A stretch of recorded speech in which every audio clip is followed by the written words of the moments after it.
soul. Through the black hole.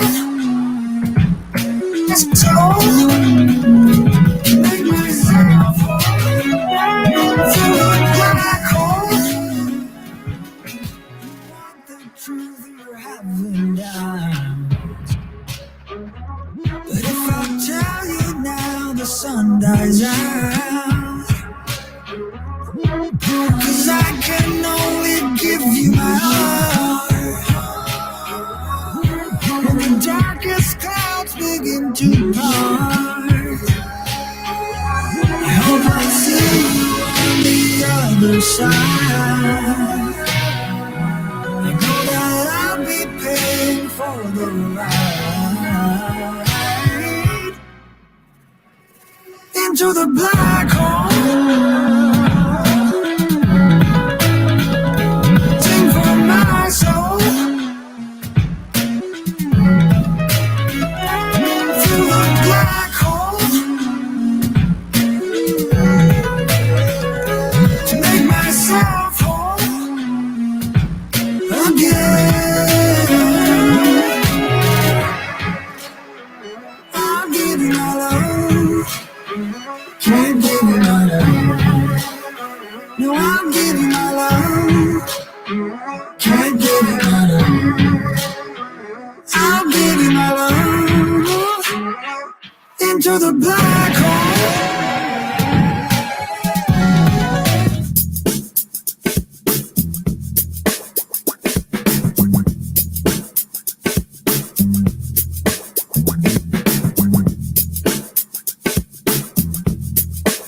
The mic's going to help. Turn the mic on.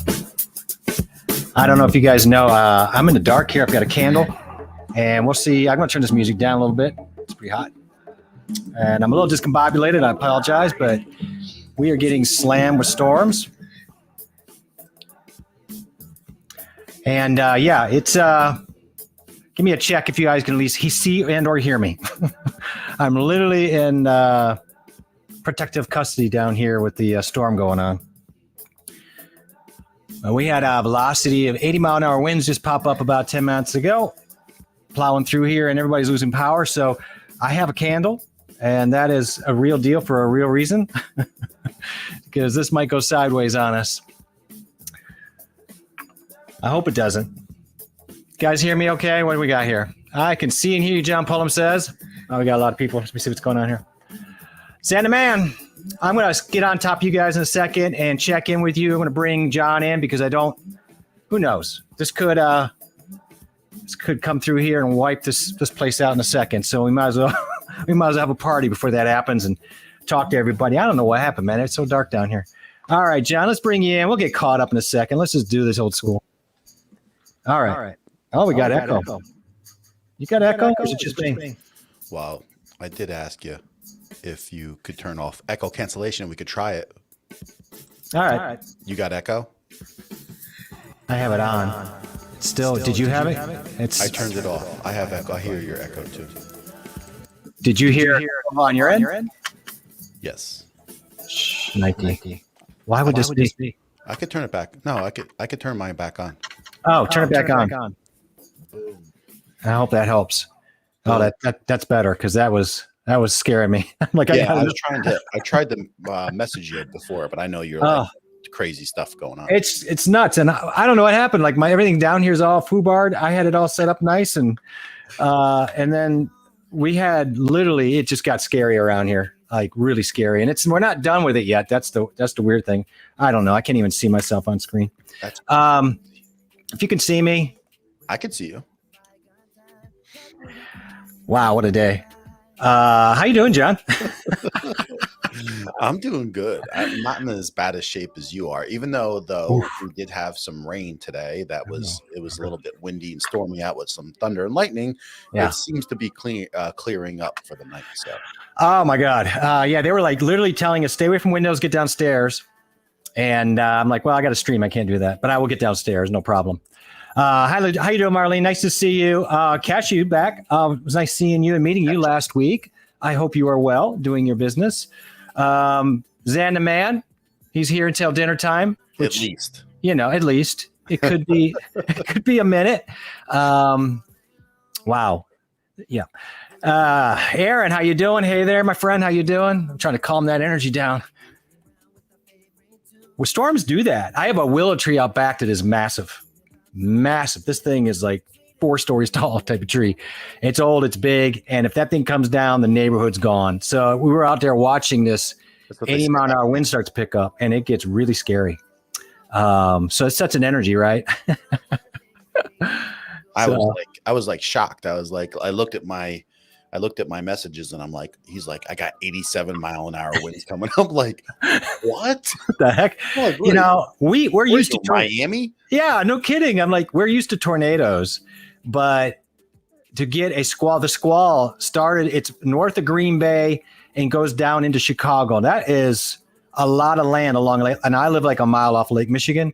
And so that is just a massive amount of squall land. I mean, I'd rather have tornadoes because it's kind of like bingo. You probably won't get hit. If you get hit, it's not good, but at least you got a chance. But when you have hurricanes and squalls, there's not a lot of sidestepping that. Hey, when you get a chance later on, we're going to show Sammy what our tech news is. Oh, yeah, for sure. I'm excited to do that. Xandaman, where's Big John? There's Big John. It's right there. What's going on? Right there. That's big. He looks big. He's a big dude. I like this. Did you get yourself a snack? Yeah. So I have been constantly hitting that mute button. Not gonna lie. Yeah. This is. Aren't you supposed to be getting in the storm cellar? The good news is I'm already here. The bad news is the rest of the family's upstairs, and they're like, "Look, if this thing goes sideways, you're having company." So they're like, we're not waiting for you. We're not waiting us out for you and your friends. Okay. I'm like, my friends? What are you trying to say? Hello, Danielle. How you doing? Nice to see you. What do we got going on here? Aaron, John is getting ready with the hairdresser. Yeah. Let's just be honest. It takes John a good amount of time to get that hair did. Well, I did shave it right before I came on, and then I shaved in general. So, I mean, and then I had to put the lotion on the face, so it's a little bit of preparation. You don't look this good naturally. It doesn't. No, that kind of look takes a lot of work. Yeah, this is work, man. That is not roll out of bed, model ready. Right. You guys all know how it is when you start like above, when you start hitting like 45, 50-ish, and then hair starts growing in places it didn't used to grow. What? That does not happen. Oh, God. No, hair grows where it's supposed. I'm ripping blonde hairs out of my ears. It's like weird. Well, you're such a man. I get to see you gripping that hair and just yank it out because you're just such a tough dude. Yeah, I mean, you'd cry like a baby. You would cry like a baby. You missed the dancing. I mean, we could dance for you, John. You got a little of that. We could do some voguing. Well, you know that I bought a stand-up desk, and so get that thing rolling in here. We're gonna do a little dancing because, I'm looking at streaming 40 hours a week. So if I'm gonna be streaming 40 hours a week, I gotta at least be dancing several of them. So I had to do a full-time job. It's a full-time job, bro. I'm ready. I don't have to tell you, I can't come into work today. I've got things to stream. That's it. I do it all night. What, see, you pull this. You always do this, and then you're going to do this, and I'm going to have to get a stand-up desk because I can't sit here. I'm leading the way. I got a lot to talk about, guys. Yeah. Well, you stand up, you're going to be looking down on me and the streams, and I can't have that. So I'm not doing that. Yeah, we're not going to spoil dinner. Zan says we're gonna. So yeah, it's been quite a night. Yeah, hope the stream lasts. Yes, he absolutely. He is also getting a foot massage because that is part of his rider and the green M&Ms. So we get that going. I actually got a calf massage right before the show. Why is my background so dark? Like something foobarred on my settings here. I think I had a power go bloop, and I think it reset my deal, and I'm kind of upset about that. Don't stress about it. It's weather. I know, but what are you gonna do? I had it set up so nice, guys. I I spend time for chat. I don't sit there and just roll out of bed and go, let's turn on chat. I was down here for like a good hour making, because I don't know if you noticed, but I'm not in my normal spot. I've got things torn apart. Rugs are out. All my drums, that's where the drums were. They're all moved to the side. Walls are exposed for paint. Paint's going on soon. And we're redesigning this whole room. And so I'm moved out a little bit and so you probably can't tell because it's really dark behind me. But yeah, it's all cleared out back there. I'm shocked at how dark it is back there. That's funny. I don't care. It is kind of moody, man. We got the whole. So my candle. This is my whoopee right here. I was pointing. You guys couldn't see, but so behind where that light is, there, the little light. That's where the drums kind of were. And then there's the corner back there, which I don't think you can see because it's dark as all get out. But everything's pushed over there in the corner, ready to. And so this whole floor is kind of cleaned out for painting soon. So that makes sense. Where should I put this where you guys can see it? See it there? No. You know, Brian Paul says, well, get a can. Yeah, we're done with that. We're going to do that. Brian Paul's like, you get a candle, it'd be a nice mood for streaming. I'm like, yeah, but if the power goes out, but now I get what he meant. He meant maybe just in case. Out. Yeah, just in case, right? Yeah. Yeah, smash that like button before it goes DEAD, because if it goes down, this is trouble. It's going to trouble. We do have a lot going on and to talk about. You and I spent a lot of time over the weekend doing things, testing some things out. We're not talking about, no, just calm yourself, sir. Calm myself. We were up till 3:30 in the morning. I got in bed at it was 3:40 or 3:45. Was this Saturday night? Was this Saturday night? Saturday night. Yeah. So we're like, and every half hour, John would say, I got to go to bed. I got to go to bed. I got to go to bed. This is how John said, I got to go to bed. And I'm like, okay, go to bed. Hour later. I gotta go to bed. Go to bed. We're up to 3:30 and we ran a test stream because idiots do that at 2:30 in the morning. And the people that came on, that was awesome. People were coming out at 2:30. I don't know what Marlene's doing. I don't know what these people. I mean, the people in the Philippines, I understand that it's afternoon for those wonderful peeps, but I couldn't believe the people. I think Darren was up. There was a couple people that dropped in, and I was just shocked. Yeah. So this is Amish Live. That's great. Yeah. So go ahead. No, man. Go ahead. I was going to say, we were testing vMix and Jeff had a big breakthrough on half of figuring this out. And I was like, Jeff, I got to go. And I go. And you know what happens? As soon as I get off, I'm like, I got to figure this out. Figure this out. Same here. And then, so I know he's trying to figure it out too. And he's an hour behind me as far as, time wise. And I'm like, I message him back. I go, one more time, get on one more time. I think I got it. And so he figured half. I wrote you first. I said, hey man, next time. Cause I thought you were in bed. I said, next time you get on, dump Wavelink, bring it back up. I think that will help things. And then you're like, give me one more call. Yeah. Give me one more call. And then all of a sudden we both put our heads together for like 20 minutes afterwards. And we were like, success. And the thing is, it was like, I should have caught on a little quicker on some things, but it was a vMix thing, because right now we're using Wavelink and StreamYard. Wavelink and OBS is simple to figure out, but StreamYard, it's not unless you got the right settings. Yeah. And then Wavelink in vMix, unless you figure it out. It's not really something everybody knows at this point. So we got some info and we're going to do some videos. Absolutely. That 10 hours stuff that we did that night created some content. But we had a great time. It was a lot of fun, and there's nothing better than having that little success with a buddy.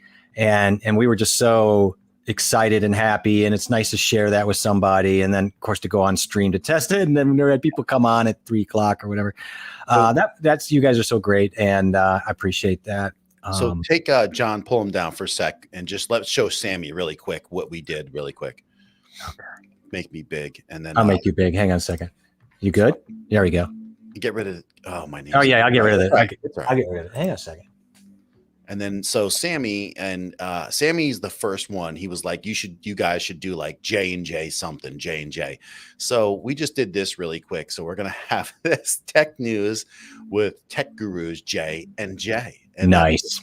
We're gonna be using for for a while. I mean, it was kind of fun. Yeah. We were like, we mentioned it in the stream, right in the middle of the night. We're like, Sammy is like the first to say this crazy J&J thing. So here we go. So there we go, Sammy. Yeah. So Sammy, you get credit for that. We'll put you on the end of the show credits. Yeah. Let him know.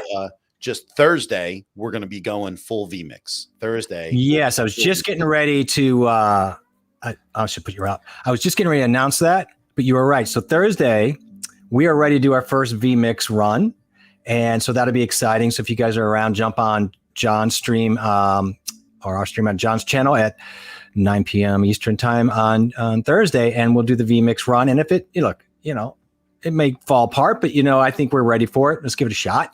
Not even close. I gotta back up here just a little bit. Xana, ma'am, are you? Yep. Hey, hello, Marlene. Seeing you again. I don't know why you were up at 3:00 the other night, but you know what? You gave us some love and some support, and that was kind of great. I can see and hear you.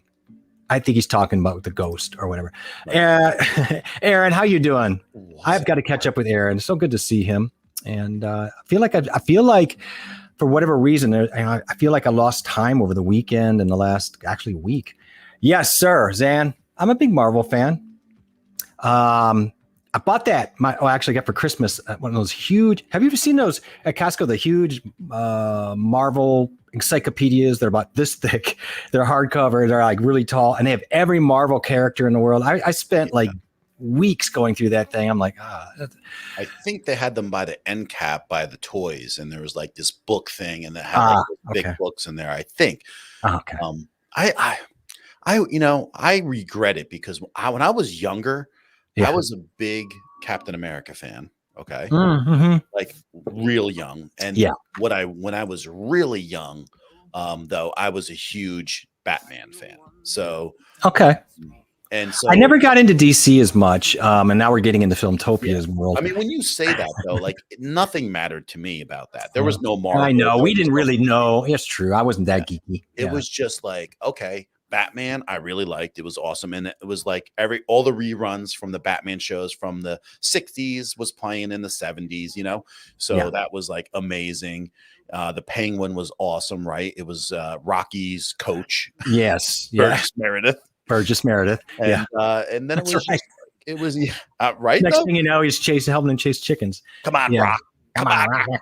So, and then it was like the thing that I liked was also because this, Jeff, this is like the Greatest American Hero came about. Oh my God, I loved it as a kid. Oh, ABC, I remember. So I watched that. That show was big for me. It was big. I love that. And Captain, there was a member Shazam on Saturday mornings, wasn't it? Oh yeah. Remember real live action show? Remember got into that. Oh my goodness, Robert. Good to see you. I don't see you, but I really appreciate that. I don't even feel like I look good because my settings got a little foobar on my lights or something with the storm. Yeah. But I hope it looks okay. I can't wait to finish this little sets out, but that's going to take a couple weeks. Don't stress about it. I mean, like when you messaged me, I was like shocked that you even had like this really bad weather. I was like, what?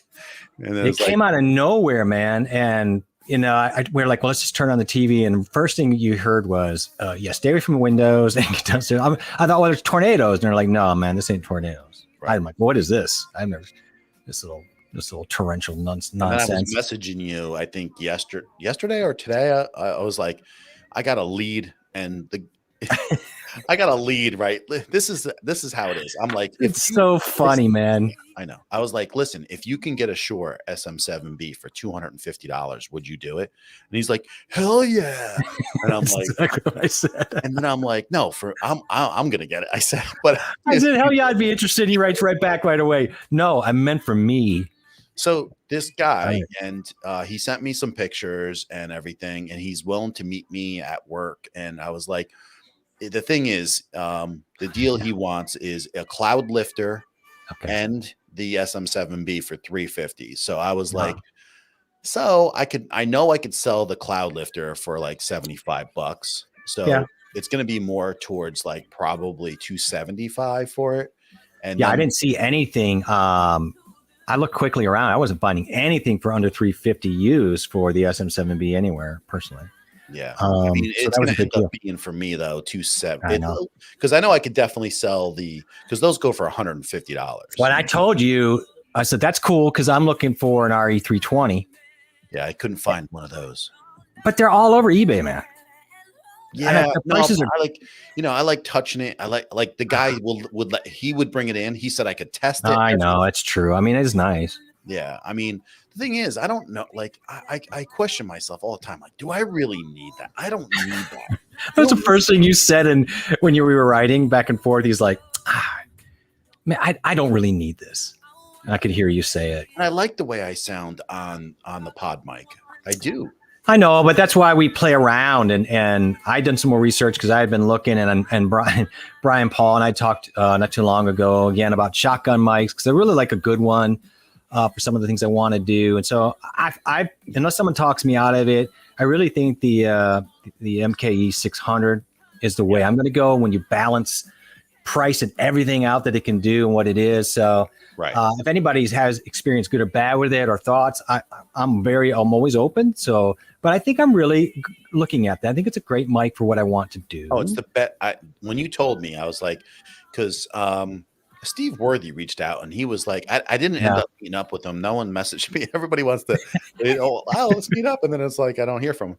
But it was like, he said the same thing, that he wanted to use a shotgun mic, and that was his choice too. And that's a great choice. No one's going to argue that, No, and again, if you're willing to go, I mean, I totally respect where you're coming from. I want to touch it. There's just, when you see prices though, man, there's some good deals right now on eBay with the 600, and there's some really reputable people that are putting them out there. I'm like you, I'd like to touch it, but I mean, as long as I feel comfortable and their policies are pretty good, I feel like I might give that a shot. Yeah, as long as you can return it, and that's like you have a good time limit. But just remember, get the one that comes with the. Make sure you get the holder for it too. You have to have that. Yeah, absolutely. Zan says, he loves your new haircut. It's less shinier, it's more smoother. So, what product are you using for something so glorious? I mean, Zan probably has some tips for you. Although he's not quite as shaved down as I don't put anything on my head. Nothing. It's just occasionally I'll put some, like if it's dry, if it's in the winter, I might have to put a little something, but nothing on my head. I just, after I shave, I always put lotion on my face. You put baby lotion, right? Or coconut oil, you told me? It's actually you said it was coconut oil. Something my wife and my son got me for Christmas. Baby powder. That's what he puts on that. Years, he puts baby powder on his baby butt. And I white balanced again. And I think it does me justice. I white balanced, and this is where I ended up in the dark. So John wants to know if you could turn the lights off and light a candle so we can match better. Yeah, it's a little disconcerting how dark I am now. I can't even see my background lights. Like what happened? My f-stop somehow. Yeah, you look almost as dark as I am right now. What does that mean? I know you're like a documentary for like a drug cartel witness or something. Cashew's doing well. It's good to see. It's good to see that. I'm glad that you're back and saying hi. And again, it was great to meet you. It's the J and J show.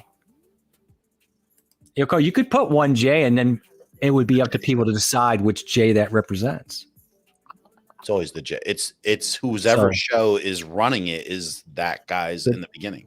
That's a good point. So today the J would represent me. Right. Sammy says he likes the new background. I think he means this. Yeah. So Sammy, I don't know if you were here earlier, but it was lit up. He's running on a generator. I'm running basically on a generator, which is 3 gerbils chasing whatever last piece of food I have. Gerbils? Why do you have gerbils? I just do. That's weird. I know, but gerbils are kind of cool. I used to have has anybody ever had a hedgehog? I had a pet hedgehog, and yes, it was named Spike. I've heard. And those spikes are for reals, by the way. Yeah, I had a hedgehog. He was so cute. Not going to generate a lot of power, though. So anyway, just to kind of rehash, we were going to paint. Remember, I was going to do the painting. So I've kind of moved all the drums that were back here. Sammy, there's a symbol right there by the light, baby. And there's a couple things left, but The rugs, everything is out of here for painting, and I'm going to realign. I've got some visions on. For a month or so now, I've kind of wanted to redesign the layout here, but I figured I'm going to wait. And now it's going to be, you might see constant changes every week for a while until things are done. But any input, like good or bad, let me know. Mostly good, because I'm so fragile. Yeah. But thank you. Appreciate that. Clint, there you go. Gents. Hey, Clint, what's you going know what? on, bro? I like that about I like that about Clint. It's like the gents, right? Because we get that guy, this is terrible, from Melbourne, and he drops the hey mates. So now we got the gents and the mates. It's a girl. It's Giga Art. Giga Art. You're right. I'm so sad. Yeah. I got that wrong. And the only reason Giga Art, I think, found us was because of Robert. I believe you were right. Actually, that was a connection through Robert, for vice sure. Versa. Yes, very much. Like we sub to each other and everything. And okay, but yeah, Giga Art's talented. That's for sure. Yeah. So I was gonna. Yeah. So tonight we could talk about anything, and we'll see how long things hold up. You hear winds? Is it bad? Yeah, the thunder and lightning were supposed to roll in after the thrust, which that didn't sound right. So we got.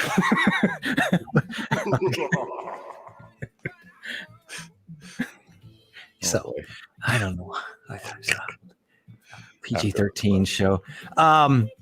And so then the thunder and stuff we're supposed to pick up it for that, and then I think if we make it. What time is it, folks? If we make it another 20 minutes, I'm good, but I won't keep you guys on. 9:20. By the way, everybody, anybody in chat, I need to know. This is just a little personal thing.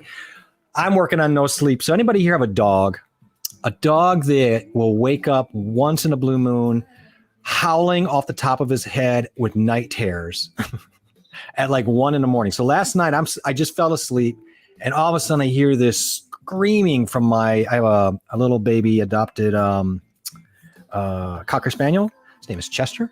And he was just going crazy from the other room with this howling, like a cartoon howl, and he's sleeping. And I go in there and I'm like, God, what's going on? So he's having nightmares. I don't know what they have nightmares about. Like, do they chase bunnies and then the bunnies turn around with big teeth? What was his life before he came to you? Well, I got him. He wasn't that old, but he did bounce around a couple times within 5 months. And so you never know, right? And he's LA a little bit, or no? What's that? Think he was like in LA or New York? No, he was actually from this area, and I think he was well taken care of, but I think, the bouncing around at that age doesn't help, but he doesn't do it often. But I woke him up. But you know how you get startled by anything in the middle of the night? You have a kid, something startles you, you get up, you just fall asleep, and your heart's going crazy and the adrenaline, you can't fall back asleep. Oh God, you don't know. Really, John? This is beyond you? I don't wake up with I don't know. I wake anytime there's a sound, I'm up like it's boom. Most of the time. I don't wake up with adrenaline. I don't worried about anything. Are you this calm all the time? Not calm. I just don't get worried because I'm looking for a reason that I wasn't worried. It shook me, man. It was like a grenade went off and I was just falling asleep and I didn't know what it was at first. And so it got me going. And so it was like 1:30. I'm like, the dog fell back asleep in 30 seconds, which was annoying, by the way. But I'm up for the rest of the night. I was up till 5:30, but I made good time. I spent from 1:30 to 5:30 learning all about my Sony camera. Now it took that for you to learn about it. Let me keep that thing for a month, and then if I can't sleep, then I'll catch up on that. John's left the building. I don't know where he went, people. Yeah, that's your family booing you. That's not my family. I can't believe you said that. Okay, well, whatever. Sammy loves the tech news. I love the tech news too. I think this is gonna be fun. We have some fun segments we're gonna create, and it's gonna really include a lot of you guys. So that's gonna be, I think, a lot of fun. Oh, look at Lala. Hi, everybody. Hey, Good evening to you all. What's going on, Lala? Lala, I was surprised. Was it Stacy who dropped in on our 3 o'clock? Tracy dropped in on our 3 a.m. the other day. She's like, I don't know what time it is there, but it's like, I know it's 3:30 here. So it's got to be really early. She goes, she was trying to do the math, and I think she was like, "What are you idiots doing up?" And then we had Darren come in, right? And Darren's like, "What are you guys doing? What are you doing?" Everybody's like, "What are you doing?" And he's like, "Oh, can I be part of the RGB crew?" Oh yeah, we did that. Well, we won't do it tonight, but maybe Thursday we reinvent that. We redo that. Don't do it tonight, though. Don't waste it. Huh? We're not doing that on my show. Oh, okay. We'll save it from my show then. For your show. We saved that my llamas for your show. I was going to bring up llamas earlier, but I didn't want to. I know. I knew how angry you get. Yeah, Sammy's going to love the tech news. He's going to love it. We got the tech news. We got some good information about the XLR. Very touching. Are you talking about John? Or are you talking about Aaron? Yeah, right. Yeah, I like it. I've got some paint. We could just go with it. My whole stream was supposed to. I kind of threw a stream together really quick, and I'm like, what should we talk about? And I always end up doing something that I'm in the middle of, and so I released a trailer, and I'm like, I'm really having an issue writing a script for this first video, the real video review, and I thought that's weird. I knew I would need a trailer and a script when I did 3 minutes of just yakking into a camera without a prop. I get it. I didn't think I would need one to, review a product for a couple minute video. I thought I can knock this out. I can talk this through. And I'm realizing I can't, at least not now. I think maybe down the road, I'll be able to do that. I think I'm just too all over the map. What about you, John? I mean, are you scripting at all, or are you building your story? No, did you watch my videos? I barely can speak. So it's like, I don't even know how I get subscribed. I barely could get the words out of the mouth. I'm just lucky I have some kind of information I'm telling people, because that's the only reason. Otherwise, forget about it.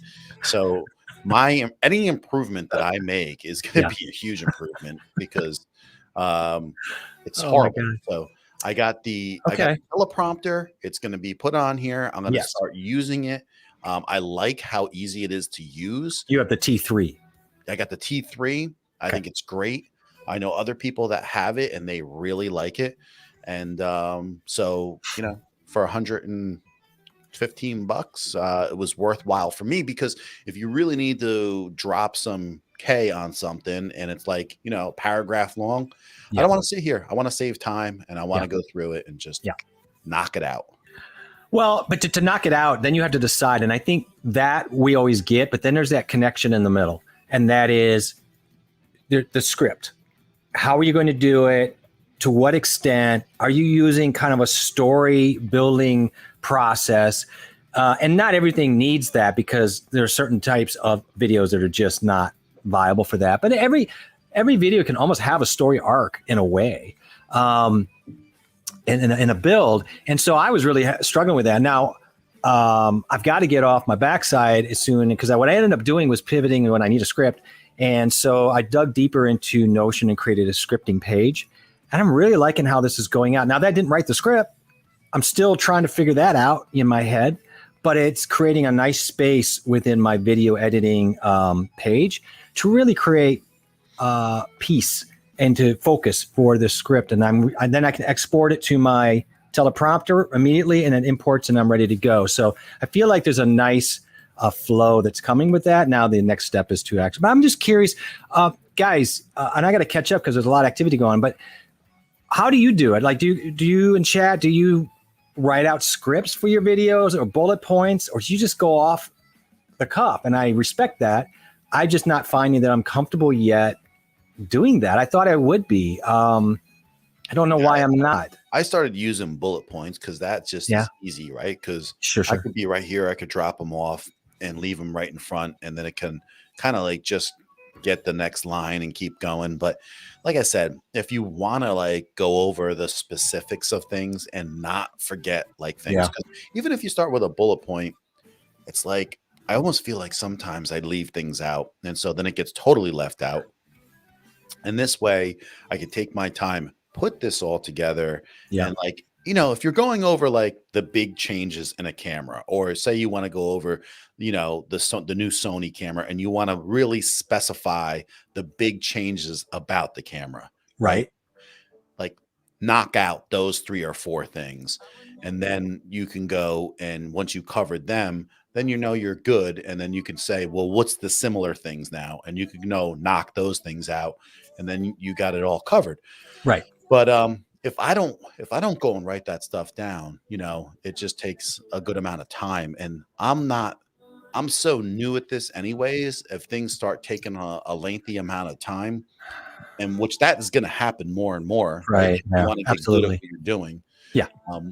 I want to make sure I'm going over those things and being a lot smoother, and don't waste my time either. Yeah. I think you're going to do very well with the teleprompter. I think that you adding that mix, I think I would do very well with it too, whether it's bullet points or just kind of cliff notes, etc. But of course, that trap that's great, but in the middle, you have to write the bullet points and scripts. And that's where I really get interested in how people develop that. Is it something that they can sit down and knock out easily? One thing I realized, by the way, and it's another topic, so I'm throwing a couple around tonight because it's kind of a free form, is that from 1:30 to 5:30, when I was invested into learning a ton about my camera, which I know John laments. What I realized is that I am a night owl. I always have been. I'm always up till 3 a.m., although I'm trying to go to bed earlier now for the most part. But I do find that my best creativity and that I focus better after 8 p.m. So from 8 p.m. to 5 a.m., I will get more done in that time than I will in 5 days. My mind works better at that time. And I really should just give into it. I really think, but I would be sleeping a lot during the day. Yeah. And so, yeah. I just want to say also, like, when we're talking about this, we're talking mostly about videos, right? Because specifically, but because we don't really interview people. But if we did, then maybe at that point, it would be more like we might want to have a few things that we bullet point down. But I'm talking more specifically like my videos. Okay. Because I can pretty much go on the fly. And like, if I'm going to talk about something say a product like the Wave or a camera, I generally know a heck of a lot already to begin with. So I won't really have to go over. I think, and I think that too. I think what happens is I get into, maybe this is part of the development I'm struggling with on this first video. I could make this so simple.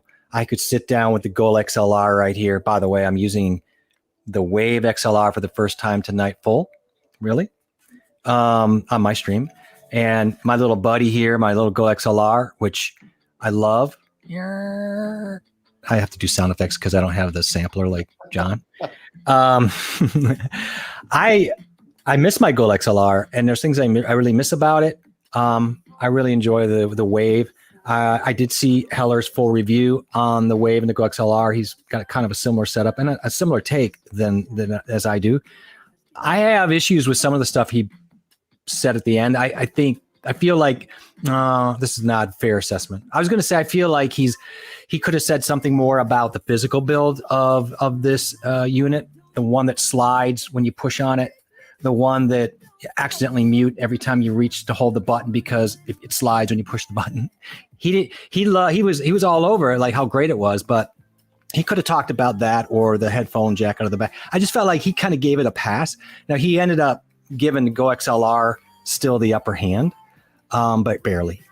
But he's right. The truth of it is the Wave XLR is the future until somebody comes up and tries to compete with it. But for this moment, my Go XLR is still kind of a baby. And then Thursday, we're going to be really dissecting that a lot. Yes, so I don't want to get too deep into it. So. That's what I'm going to go over on Thursday. But then I think what we can just end with mostly is that what I thought, which was when Jeff spends a week with this thing, I think he'll feel more comfortable with it and everything. Like when he talks about, and when it pushes and everything, well, I don't touch it, so like I don't push that button because it's very unnatural for me to push that button. You're tabbing on everything. You're tab outing on it. No, I don't touch anything. Like once I'm set and I know I have the balance and everything, it's well, but okay. But then there's one thing that we're not gonna talk about right now. Don't talk about tonight. Yeah, I would just go for it. the physical faders, and then that's what Heller misses. That's what Yeah. everybody misses. That's what We will you talk miss. about that on Thursday. Right. And we'll talk about that on Thursday. And then we'll talk about what we're going to do to make the difference on that. Yeah. You know what? That's a fair point. I think it's a fair point to say that's just not something you have to touch that. And maybe because you can augment and maybe bolt on a solution that I think that we'll find something pretty elegant. I think you're right about that. I think that's going to make it the Go XLR. I don't killer is always, they always, but I think Go XLR killer. I do think that it'll push it ahead because the software, we can talk about that too. Yeah. The software has some advantages. And I'm going to tell you right now that the biggest one is submixes. The submixes. Yeah, that's what it's all about. Yeah. But the Go XLR doesn't have great submixes. So, but submixes is the reason why we're using these and what the big difference is. I mean, that's the whole point. So Sammy says, okay, recommendation before I do it, play live drums in the countdown timer. Okay. Well, let me set up, I can do that. I mean, I can do anything. I'll hook it up. Actually, it's going to work out better because of the way I've designed the new layout. I used to have that with that monitor and had my name on it kind of. That's my big rack where I've got all the snake and all my mics hooked into. I could put that over my drums now and hook everything up the way I want, and then everything will be kind of cool. Then you're going to have to run over to your stream when it starts. Hello, I would just take a break in the middle and then say, hey, I'm doing this. No, I think he means like a recorded thing, doesn't he? Or does he mean do it live? Oh, he means it live. He means live, yeah. Well, I could do it. Yeah, you could do it though. I have a remote mouse. You can reach. I have everything's connected. I could do it, but yeah, we'll figure something out. Yeah, you're right. But I want to get, I heard Tom Buck's recording the other day and he had the one mic and I'm like, it's not bad, but I was like, we can do better. Come on, Tom. And then Tom and I can have a little bit of a mic off on, he put that Lewitt mic up. Sound good, and he had so much fun with it. And that was a blast. He did. Yeah, he inspired me. So I'm I got to get my stuff up and show my wares. Truth be told, I'm a pretty good drummer. I've been telling you that you got to plan this. So, but I'm a little bit humble about it, but you can draw me out. Let's see here. Sammy's like, oh, Sammy, you're all about it tonight. Appreciate it. Sammy says the set looks amazing. And it's funny. Maybe I should just keep it the way it is. But I got to paint. You know what's going to happen? I'm going to go through all the effort. And Sammy's like, well, it was better the way it was. And you know what? He may be right. That's fine. Let's see here. I'm running behind here. Let's check on everybody. I don't think he's standing. No, he's not standing. I think Brian Paul asked about that. John is not standing. He's just the fact that you do kind of look like you're standing now that I look at you. You do have that. You kind of have that stiff. I got to get posture like you. I always sit up. I have very good posture. You do. I don't. I'm working on it. But you'll see me do this a lot because I don't have good posture. It's years and years of sitting on a throne for 4 hours a night. It's not great. Which is dumb. I'm just going to say it. Well, let's see what we got here. We got bad reception. Okay. Well, keep watching. Go to your friend's house. Get better reception. No, I'm just kidding. Let's see here. We are not using vMix tonight, Sammy, but Thursday. Come check out John's stream. We're very excited about it. We had we were like giddy kids the other night. So that was it's so fun when you accomplish. We've all been there. We've all figured out how to get a camera on, right? Well, the first time we got our cameras, our DSLR cameras hooked up, weren't we all just so tickled? We're like, oh my God, I'm there. Oh, it's all here and easy from here on out. I think the biggest thing that we were really shocked about was our voices. Man, oh yeah, our voices sounded in vMix so good in vMix. Yeah, I am so excited just for people to hear us. It was incredible, and already I can hear the difference. So the one thing I love about it is the lack of ducking. That StreamYard's so aggressive in a way about the ducking that it causes this weird collision. I think when we hit each other and we talk over each other, it was so natural. We were talking about in VMix, how natural. And then the next week it doesn't happen. No, it's so weird. And then the next week it's back to ducking. And then, but yeah, we were just like really impressed with Yeah. the way everything sounded. And overall, I think it's going to go very smooth Yeah. because I've been practicing this, and it really was just a matter of getting you in there. And we went over having you as a guest web-based, and we had your peer-to-peer and Yeah. everything. We're pretty much good to go. Yeah. Use that the same experience, number Thursday. The experience peer-to-peer was quite outstanding comparatively, but they both worked really well. But there is an overhead with vMix to learn.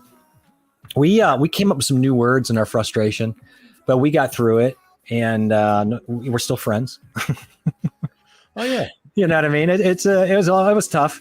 No. Robert said it's almost my bedtime. Early class tomorrow. Wanted to drop in. Robert, I am so tickled that you dropped in, and I'm so excited for your journey. I can only know what that's like to head out on that, because if I could go to editing school right now, I would love it. I spent 4 hours last night essentially trying to do that, and I kept getting back into the camera settings. Kudos to you, man, and thank you so much for stopping by and just giving it support. Huh? Enjoy class. Yeah, enjoy class, and come back and keep updating us on what you're learning, and let me sponge all that knowledge off you. We have to meet the Verizon guy in the morning. So. Oh, do you? Is that a class for you? Do you have to learn how to use your phone? We have to put phone lines in for somebody. Oh, well, Okay, whatever. Worst. Why does this matter to me? Why do you? What? Just telling you. Okay. It's another step towards the 24-hour stream. Yeah. I gotta talk. I have to talk that out with you guys maybe. Yeah. One day a little bit more, and I have a lot of ideas. I just don't want to come off cheesy at all, to be honest. You're not cheesy. So we'll see how it goes. Maybe you should just lean into cheesy. See, I don't think you come across cheesy, but I think if you pretended you were being cheesy, that would be kind of funny. I don't think anybody here thinks you're cheesy. That's the thing. Well, I got a bunch of moderators out there, so yeah, that's we're set up for that. We got the proper things set in place. I was going to talk to you about that. That's something I got. I don't need to. I haven't had to worry about moderators at this point. Will sooner or later. But as soon as I start feeling the pinch of that, I will follow all the good advice from you, and also Cashew, who dropped some good advice. Well, what I've noticed is that people are getting majorly hit up lately. So yeah, it's like it's just such a weird like venom that just spreads at times, and people just get into get on board. I don't know. You got to cover all your bases as best as you can. And yeah, I think you do. I think you did a great job, and I think I will follow suit and kind of take your template and run with that when it's appropriate. Yeah. Sammy says he wants to. Huh? We showed him. He wanted to. You're behind because he wanted to see the news thing, so he saw it. Really? That's what that was? Yeah. Can't be that behind. Yeah, we are. Are we really? I'm trying, man. I'm trying, man. Yes. What's this? Yes, Dark Jeff. Yes. Well, this is kind of represents the inner workings of my mind. So this is kind of what I see. So this is not good for anybody. Jeff, I use the phrase you told me the other day in my video, which is be kind to yourself. That's a phrase. Thank you, Aaron. That's a lovely thing to say. I heard that phrase a long, long time ago by somebody I respect. And at first it didn't connect with me. It didn't resonate with me until I started going through some things and hit my anxiety period head on, and then trying to recover from that. And as time went on, I started understanding some things. And I'm glad that kind of resonates with you too. And I think it's a good thing to pass around to people. Hey, whatever the situation is, whatever you feel you're failing to do for yourself or some other people, the first solution is to be kind to yourself. And then you can kind of work the playing field a little bit better and separate things out. But we don't often. Huh? I can't do that. John's going to come in and destroy that moment. But the minute I try to be kind to myself, the minute I take advantage of that. So you can't be. John, you don't think you can be kind to yourself? No, then I start letting myself slip, and I can't do that. I have to knock myself around. So you feel that being kind to yourself opens up the door for you to regress. Yeah, I got to knock myself around a little bit silly, and then I start. perking That's up. an interesting, You know what that's an interesting tough love approach. So essentially what you do is as soon as you start maybe having some issues, you don't allow yourself that moment to squeeze your teddy bear. You take the teddy bear away and put it up in the closet. right. You know, everybody says like, oh, my videos are good, or they tell everybody else. Good I Lord. just go, every video I do, I hate it. It sucks. You know, no, we can't. We're going to have an intervention. That's what I do. And I know we're going to have an intervention. Yourself, and then I know, like, You can be honest with yourself without like lashing yourself emotionally. No, I don't. But I don't need like if I like, you know, like people put their channel up to be critiqued by somebody or whatever. Yeah, I'm like, I don't really need that because I know what I'm bad at.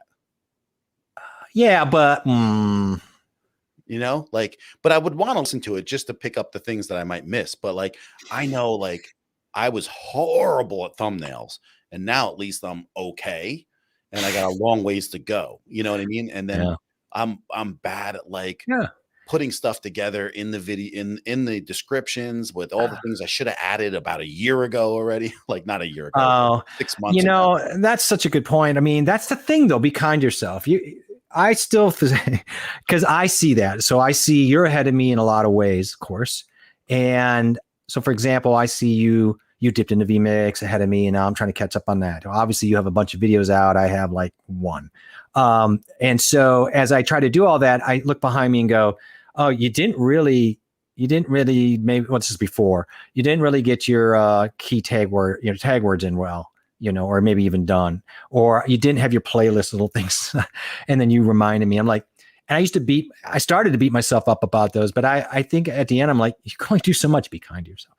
It's okay. You can recognize your liabilities or your stuff and still be kind to yourself. Can't you though? Yeah, you can. I'm being sarcastic. I know, but I'm not saying that for you because I know you. I'm saying that to draw it out to somebody else and kind of point that out. I think we all here, we probably could stand to be much kinder to ourselves because I think we all know what we need to work on. And so we get down on ourselves because we know this, you know, I think we're hypersensitive to probably the things that we're trying to improve upon, you know, because why is it though we sit here? I mean, as long as you're trying to do something, why is it that we fall into this trap of I haven't done enough? Believe me, I'm going through it. Here's the difference between me and a lot of people, right? Like but I'm not going to quit over them. You know what I mean? No. If I quit, it's more about something else that I'll explain to you why I quit, you know, but it's not going to be like, oh, my videos aren't as good as so-and-so's. I've told you since the day one that I met you, when I had that unforeseen thought of, I don't even know what is that thing I was talking to you about? I always forget it. Imposter syndrome. I was like, what is that? And I was like, I don't get it. We must have had a 4-hour conversation where you kept telling me that you've never had it. What is it? I was like, I came back and I'm like, wait, I could relate to it a little bit better now. Yeah. And I was like, I can understand it, but I am so different and I don't follow anybody. Like I don't have, you know how like people say, oh, you're like a representation of the 5 people that you grow up with or you're around all the time. Sure. Yeah, I get that. I am so opposite of everybody that it's unbelievable to me. It took you a while to come around on the imposter syndrome issue. It took me a while to come around on, and I do understand. I understand that whole concept. What's going on here? But I don't tend to put myself in that position though. I understand it, but like to me, it's like, okay, if someone else did a video on this, or someone else is this, or if you're the richest guy in the room, or you're the poorest guy in the room, or whoever you are, it's like nothing phases me where I feel insecure or not. Okay. My only thing about that is I hear what you're saying. You're saying, well, that's not the reason you would quit. Fair. And I'm having a tab problem. So I'm trying to be careful so I don't shut our stream down. Sometimes I have to say multiple monitors is not awesome. I just think people get hard on themselves because they compare. Yes, but I guess my point is there's a difference between being hard on yourself and saying you're going to quit and being hard on yourself to a point where you're just not enjoying what you're doing. And so you're still not quitting and then you don't enjoy it, or you're just not enjoying it because you're putting that pressure on yourself though. Yeah, I would imagine that's part of it, right? That's part of why a person would not enjoy themselves, I guess. I just think that like people are want instantaneous success that a lot of people in today's day and age can't go a year or two and take a slow progression of improvement because they want to see like instant. Everybody wants to be a TikToker. Everybody wants to be an Instagram overnight. And I just, it's not always that. Well, yeah, but they always get these messages. You got to get out there and just do. You got to get out there and, get the video out a week. We hear the basics, right? Well, you got to do this. That's the standard. And then when you're not hitting that standard right out of the gate, already you feel like you're not doing what everybody's telling you. And then when you look around, the people that are just saying that aren't even doing it. So you got to do what makes you happy, whether or not it gets you the views or not. And if you're totally looking for the views then, or looking for the satisfaction of it all, then go make a Blue Yeti video. Like, listen, you can just do the things that are super popular. Go do whatever is super popular and keep on making those videos. And you're definitely going to get hours watched. You'll get much more than the things that you just want to make videos about. All right. So I'm going to fix something here because it's driving me crazy. Okay. But I think you lose your passion if you start just following those types of things. And listen, I fight with it too, because as you see like things coming together where there's potential for you, right, to get monetized, you start wanting to chase that sometimes. And then that could be good and bad. I didn't mean it. I'm disgusted.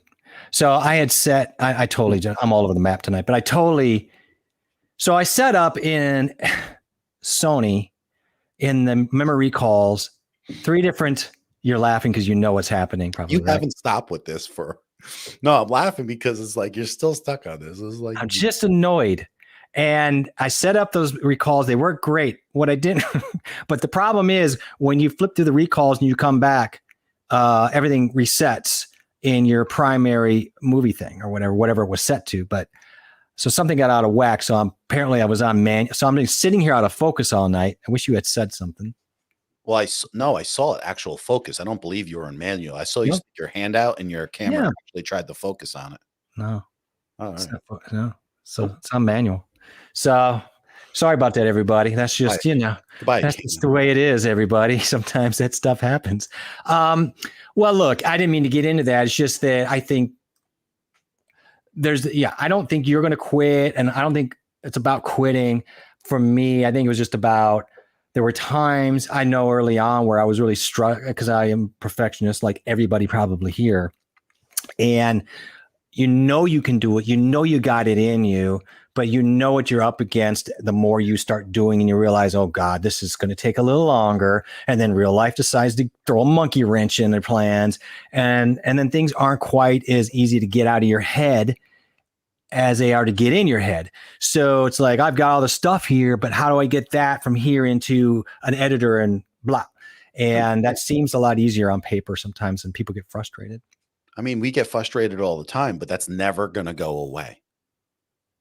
No, it's never going to go away because there's always going to be something to kind of feel. There's always going to be an inflection point, and there's always going to be that little pain of progress or whatever you're trying to do. And I agree with you. Start getting comfortable, then you're not really usually learning at your highest levels, But Peter Lundgren did a video this past week, and the first thing that he said was, here I am at 500,000 subscribers. And he said, I am still struggling with the same things I struggled with when I had 5,000 subscribers. I think it's important to know that is not going to go away. Right. And to managing that, that's why we talk about it so much. Is it just because I want everybody here?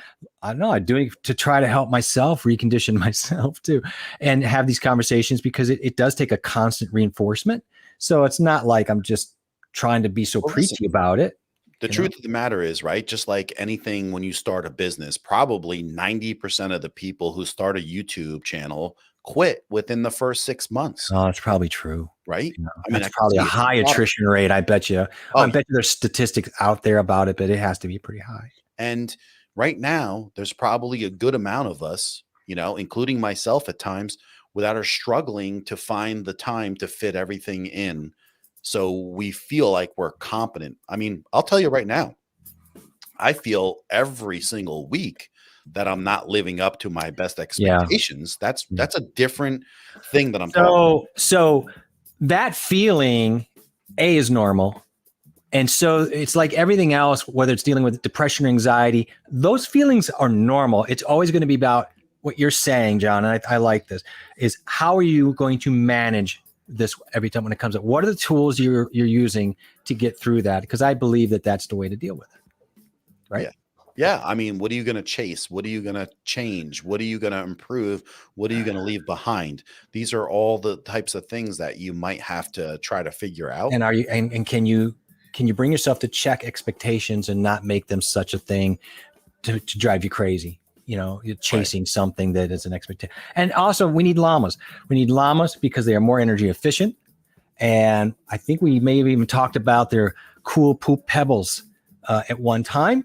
And if we need to talk about that again, look at this. Look at chat. The llamas are too big for the wheel. They are. I used to like llamas until we talk about them all the time. You know what, Brian? The alpacas are about a third. A little more than a third. They might get into the wheel. Just saying. Could do it. If you alpaca them in there.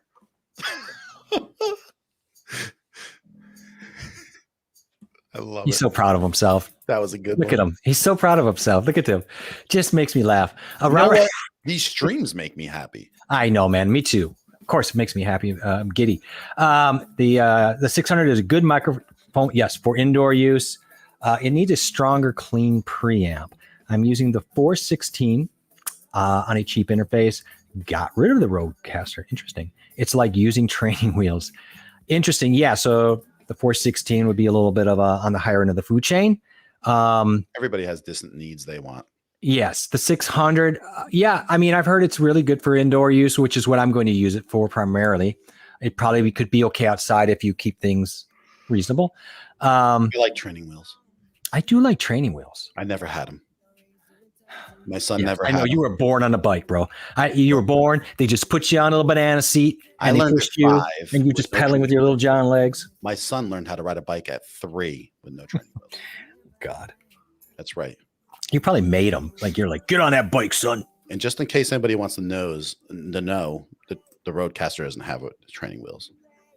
It doesn't really come with them. There are no wheels with it. Does it have a kickstand though? It's got processing. Kickstand? John? Some. You got to learn how to use it. No, you do.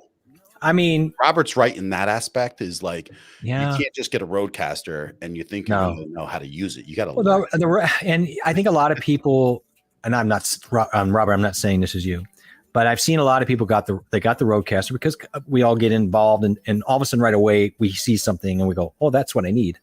I need 6400, or I need this, or I need the SM7B because they told me."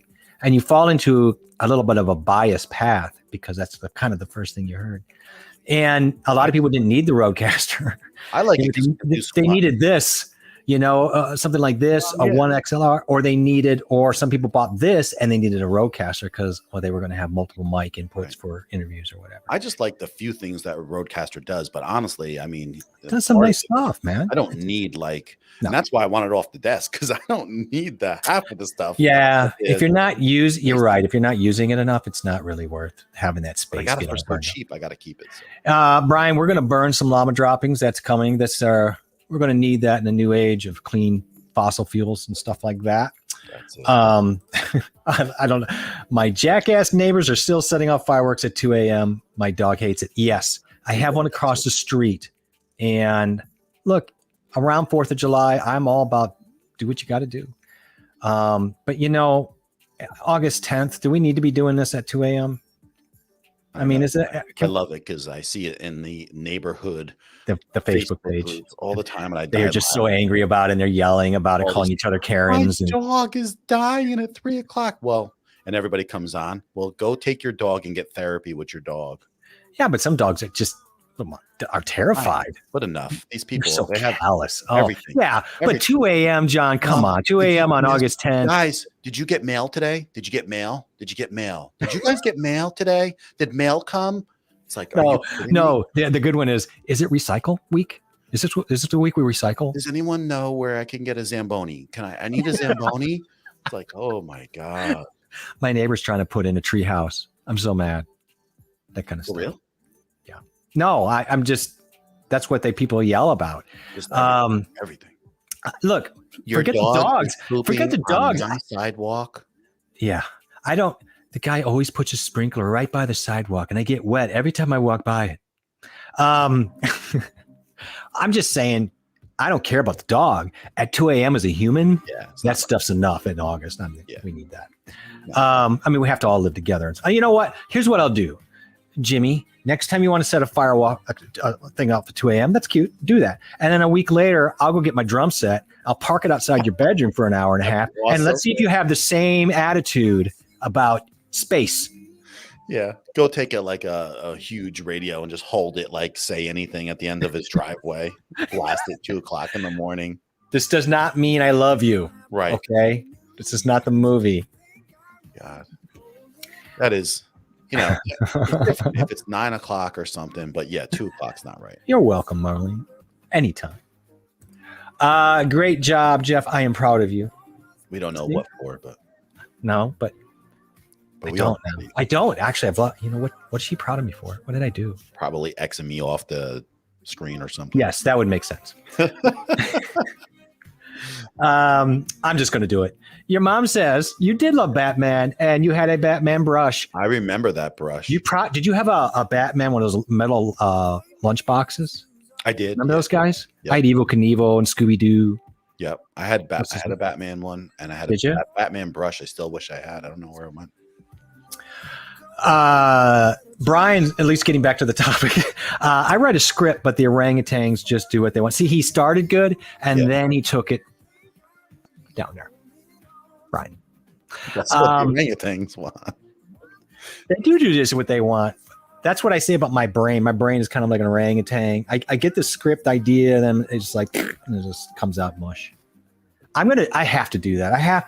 I'm really, really proud of where my video, my Notion video tracker is going and how it's building out. You have to do that. Like you said something a minute ago that always clicks with me because it's true. And that is, you said about the Wave, you said, he'll use the Wave XLR for a week. And it's so true. You have to use it. And a couple of weeks ago, I was like, I really want to get out there and show people Notion, but I was all tied up. A, and B, there's just a time when you're mature enough in what you're dealing with that you're ready to do something. And I'm really excited about it. I don't know. I feel like a lot of people could benefit from it, although a lot of people may not care. I don't know. Everyone's using it. Huh? So many people are using it. They are using scripts. Is that what you're saying? Notion. There's a reason why Notion is wonderful. It's a little overwhelming until you get involved, but I'm really building out pieces for creative people, creative content people though. So I'm really focusing on that. I'm creating a total wiki section inside there for us to be able to go back and look through things and put things in, a gear list, all that stuff. And so I'm really trying to make it live streaming. Everything is around being a video content creator in some world and making things in this beautiful ball of information that we can easily get it in and easily get it out without struggling to find it. That's kind of how I am. Aaron says he does full scripts for the video content if he can. What are you laughing at? Nothing. You saw something funny? Yeah. Are you laughing at me? No. No, I'm doing what you guys do. You always read ahead and then you laugh at the comments. I know. I do that all the time. I can't help myself. Every time on Thursdays, I'm scrolling down and I'm just having these inner laughs. And because I know John's going to get to I shouldn't do it. Full scripts for the video content if you can. Yeah, I think that's what I'm doing. I think what I'm going to do right now, Aaron, good, thank you, is do like a full script. That's what I did on the trailer. And then I think over time, I'll know when I can get away. Because there's different videos. Like if you just drop in general knowledge, but if I'm like, okay, here's a Go XLR, came out in October 2018. It's got this and this. That's fine. I think I could go through and drop that knowledge about that and talk about the software without a script. The question is, how far do you take your videos? Like if I want to break it out and start comparing, well, here's the thing. Here's the similarities and difference between Voice Meter Banana and why people gravitated to the Go XLR if they had used that, or why they didn't gravitate to the, you know what I mean? So if you start getting to a little bit of a slight comparison to give context, then things get a little bit more hairy. The only thing I noticed though is when you're talking about that, and just what pops in my head is that most of the time I tend to give too much information in a video. It's almost like I could make another video on that topic. And I think it like distracts people too much sometimes. I sometimes it's just like put too much in one video about things. Okay, fair. Even like when we do a stream, sometimes we do the same thing. Sometimes it's like too much stuff. Okay, so did I go down? Are you telling me I gave out too much information? No. I'm just saying, like, you never noticed that? Like sometimes you're talking about like voice, let's say you are talking about that, and then you want to compare Voice Meter and this and that. And you're like, sometimes it's just like, okay, well, what is it doing for me right now? And what doesn't it do? And okay, you know what? It's a good point. And let me just settle into that for a second, because that's exactly what I'm running into on this. Okay, my first video is about my relationship with this Go XLR and where I'm at with it and what I think I want to do, what I think about it. Do I stay or go? And I'm having these discussions with myself, John, about, well, what does a viewer really need? Am I trying to expand about Voice Meter too deeply, or some of these options too deeply because I think they need to know, or am I doing it to try to flex some knowledge? Like, so who's really benefiting? Where's the line here on how much information I really need to put into the video, right? Like, is it too much? And then you start losing people. That's it. That's I think what I'm struggling with more than anything at the moment, because this is my first one, and I wanted to make it a low-hanging fruit video, which is like, oh, to Go XLR, here's what it is. Come on, let's be honest, it's not brain surgery. But then I got into that whole thing where I'm like, well, is this too simplified? And so I found myself, I'm glad you said that, because I found myself pulling back saying, no, you're going down a different road. You're opening up veins that didn't need to be opened.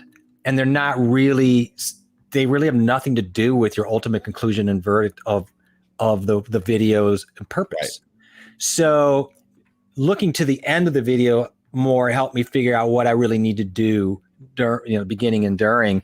And that what you just said kind of helped me. And if other people have a thought on that, let me know, because I think that's really important. Yeah, and Cashew, go ahead. I read this and I'm not sure what to think of this. So Cashew says, and correctly, I know some people who start with a plan, but then they want to engage with the chat and then end up going down different paths. That is an advantage for viewer loyalty. So yeah. And we always feel that. It's like whatever direction the audience takes it, that's fine. Yeah. So I feel this is a positive comment, right? Like I feel like he's like, oh, you went down this path, or is it not? Like, did we trail off and not? No, I don't think he's talking about us. I think he's just saying in general. Okay, cool. So it's like, I just feel like, we can, what I always say is, right, whatever my topic is, I'll talk about it for 15, 20 minutes, maybe 30, whatever.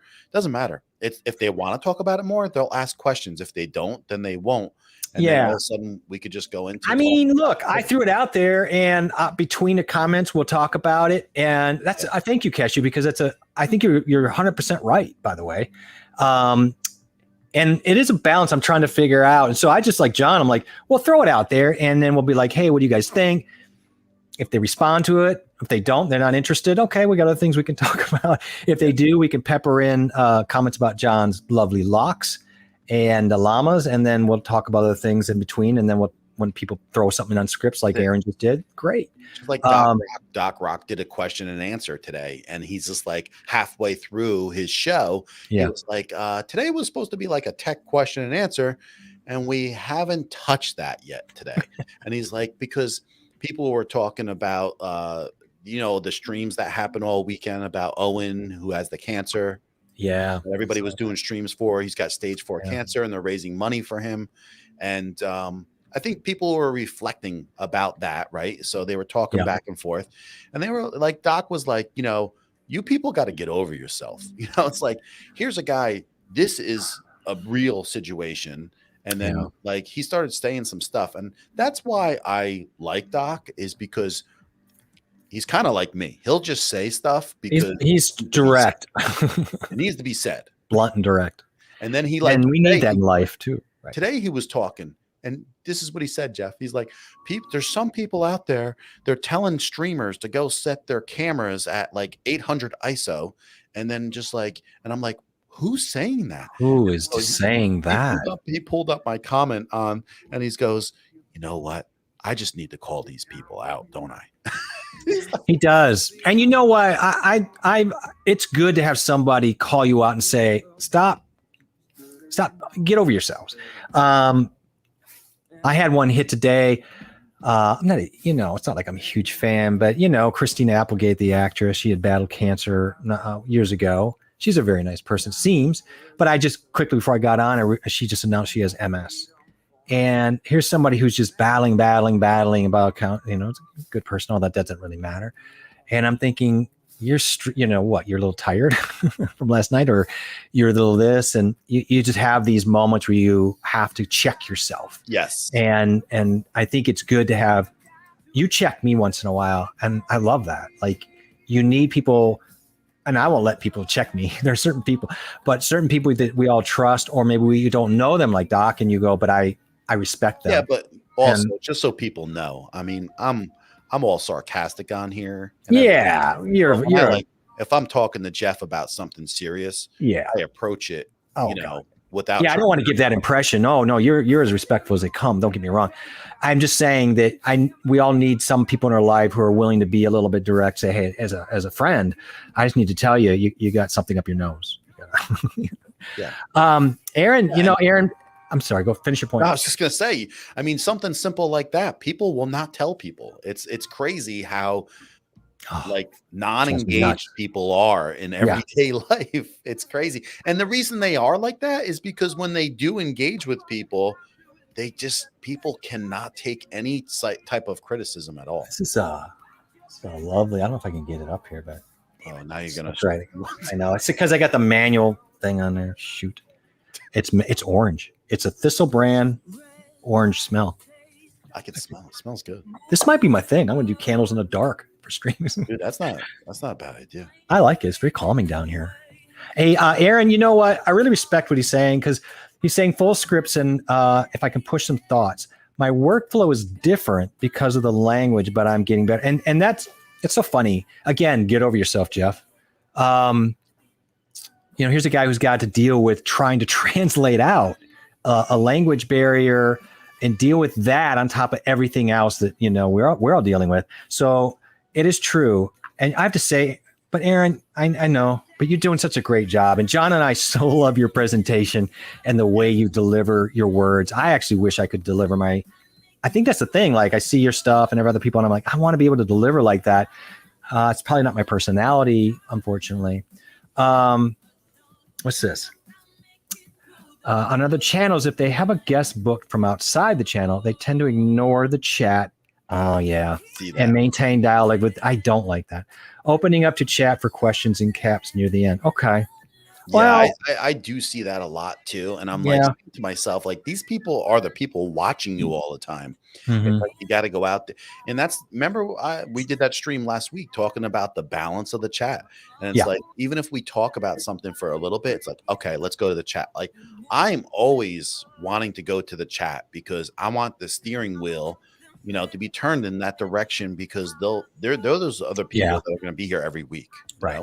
Those people want to engage, and I kind of let them steer the way a lot of times. It's a balance, but you can't. I don't know, the whole idea of just dumping your people for someone special. I mean, there's a line. You do want to do that, and I know it is important to obviously go out, and I guess it depends too. Is it just someone new?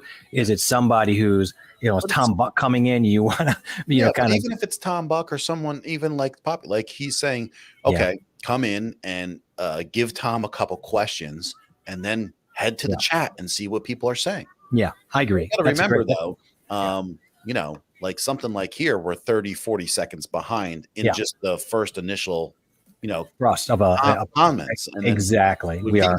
Will be like, instant almost 10 or 20. Yeah, we're way like right now we're like 15. I know I'm gonna have to jump ahead but I want to own up to because Ash jumped in and I want to say hi to her because I haven't talked to her in a while and of course she's right, you are cheesy, so I'm just gonna run through these to catch up because I feel like I'm way behind. So I'm gonna jump on some of these past them. Let me see what we got here. How can I? Let's see what we got here. Oh, that's an Ash question. So they're just they're chatting back and forth about a little bit. Okay, well I got caught up in that. That's why we need the cues, but that's okay. We're all perfectionists. And then down lower. Okay, there's like we are. I mean, I don't come across like that, but because my product doesn't look like that. But you got to realize someone like me came from knowing nothing. Like I didn't know a thing. Just took photography 25 years ago. You knew how to get on a bike when you were a baby. I knew how to get on a bike, but like everything else is like. Everything pertaining to this was from scratch. Oh, yeah. I thought, I got some advantages. I've done some things with, thinking here, a lot of recording, but I got to tell you, getting into this chain of nonsense was an eye-opening thing. We're just going to leave this up for the rest of the night. So she was saying she was proud of me for learning the camera. Thank you. Because the Sony menu system is a labyrinth of nonsense. Hey, what? A labyrinth of nonsense. So she was very supportive. I appreciate that. When are you going to put out a Notion video?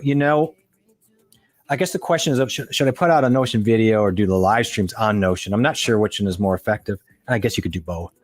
I realized I didn't want to do a video yet because I want to string out and get a little bit more thought on my video tracker for creatives in Notion. And I had to go back and tear some things apart that weren't working. So soon, very soon, I promise you. And we should just do an intro class, a basic 101. Let's learn what Notion is and what it's not, and have that discussion. We could do that in an hour live or a 45-minute live during the day sometime. We should do that when Lala and friends can be around because I know they're very interested in that. Samantha, how you doing? I do a full script for my videos as well. Okay. So, feeling better about this. So people who are doing some videos and doing it very well, do full scripts. Lala says for videos, yes, it's a full script. Otherwise, doing it takes forever. Now, when you guys do the scripts, and I don't know if you use teleprompters, but let's assume you do because, you should do a script, I guess. So do you do a one take of A-roll where you go through and maybe shoot take a segment, a thought, whatever, and run through it once, maybe take a second take just to have it in the can, and then, just move on and move on. So rather than turning the camera off, you're just doing all the segments in a take. Now that doesn't always work because you're moving around or maybe depending on how your video is going. But if you're just sitting at the desk doing a talk flow, do you do it in a one take and just cut it up? That's what I did with the trailer. I sat there for it's a 3-minute thing, but it was 10 minutes. And I did segments, 2 or 3, then went back and cut out the ones I liked, pasted them together. And, it's not going to work for everything, but John's looking at me like I've just lost my mind. I mean, that's what I do. I just go right through. I mean, I think you don't just like, I got to turn the camera off and start over. No. Okay. No, I mean, it doesn't matter. I'm like, if I'm sitting in front of here anyway, it's like, I'm gonna, stop the recording, and if it sucks, I just delete it and then I start over and whatever. But if I'm like outside, and a lot of times I'll do like 3 or 4 of them in a row. Okay, that makes sense to me. Then it's kind of like you get into it a little bit more. Sometimes, like when you just start out, right? It's like you take that deep breath, and then you're like, okay, that's a little bit tight. I gotta give it a little bit more. Thinking too much, and you're just and then you loosen up a little bit, and then you get better. And then by like the 3rd or 4th time, well, I use the same approach for studio work. You get past 3 takes, on a song in studio, it's going to be garbage. You want to get your second take's usually the best. The third one, after that, you have diminishing returns. You're just thinking too much. You're out of that moment. Yeah.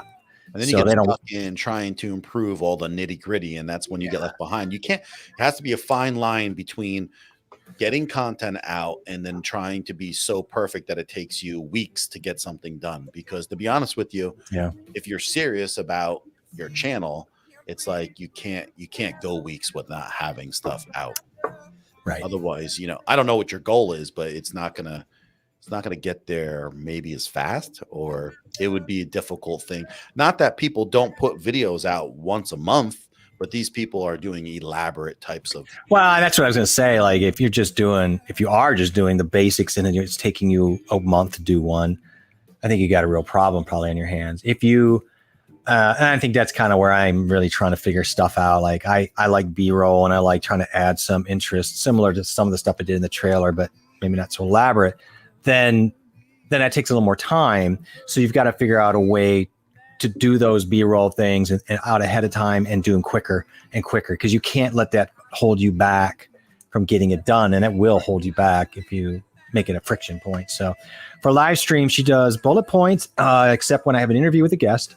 And then I have a full script for that intro. Yeah.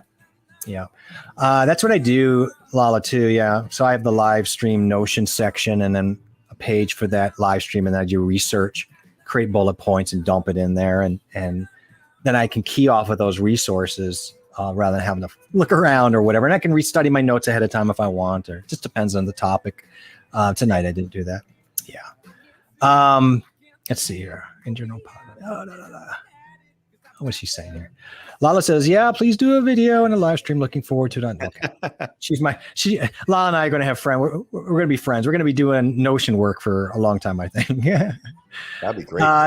This is exactly right. It's all cowbell after the first retakes. You can't just got to let it go. And they will literally pull you out of the booth at that point. Just from that comment alone, I know about how old Cashew is. It is a telling. It is a right, an age tell. Not many people. I have that. It's so funny, Cashew. I don't know if you know, but I actually have that shirt. I should have worn it tonight. That would have been hilarious. Too much cowbell. More cowbell, please. More cowbell. Yeah. Yeah. That's the thing. That's why they talk about it. And I've seen.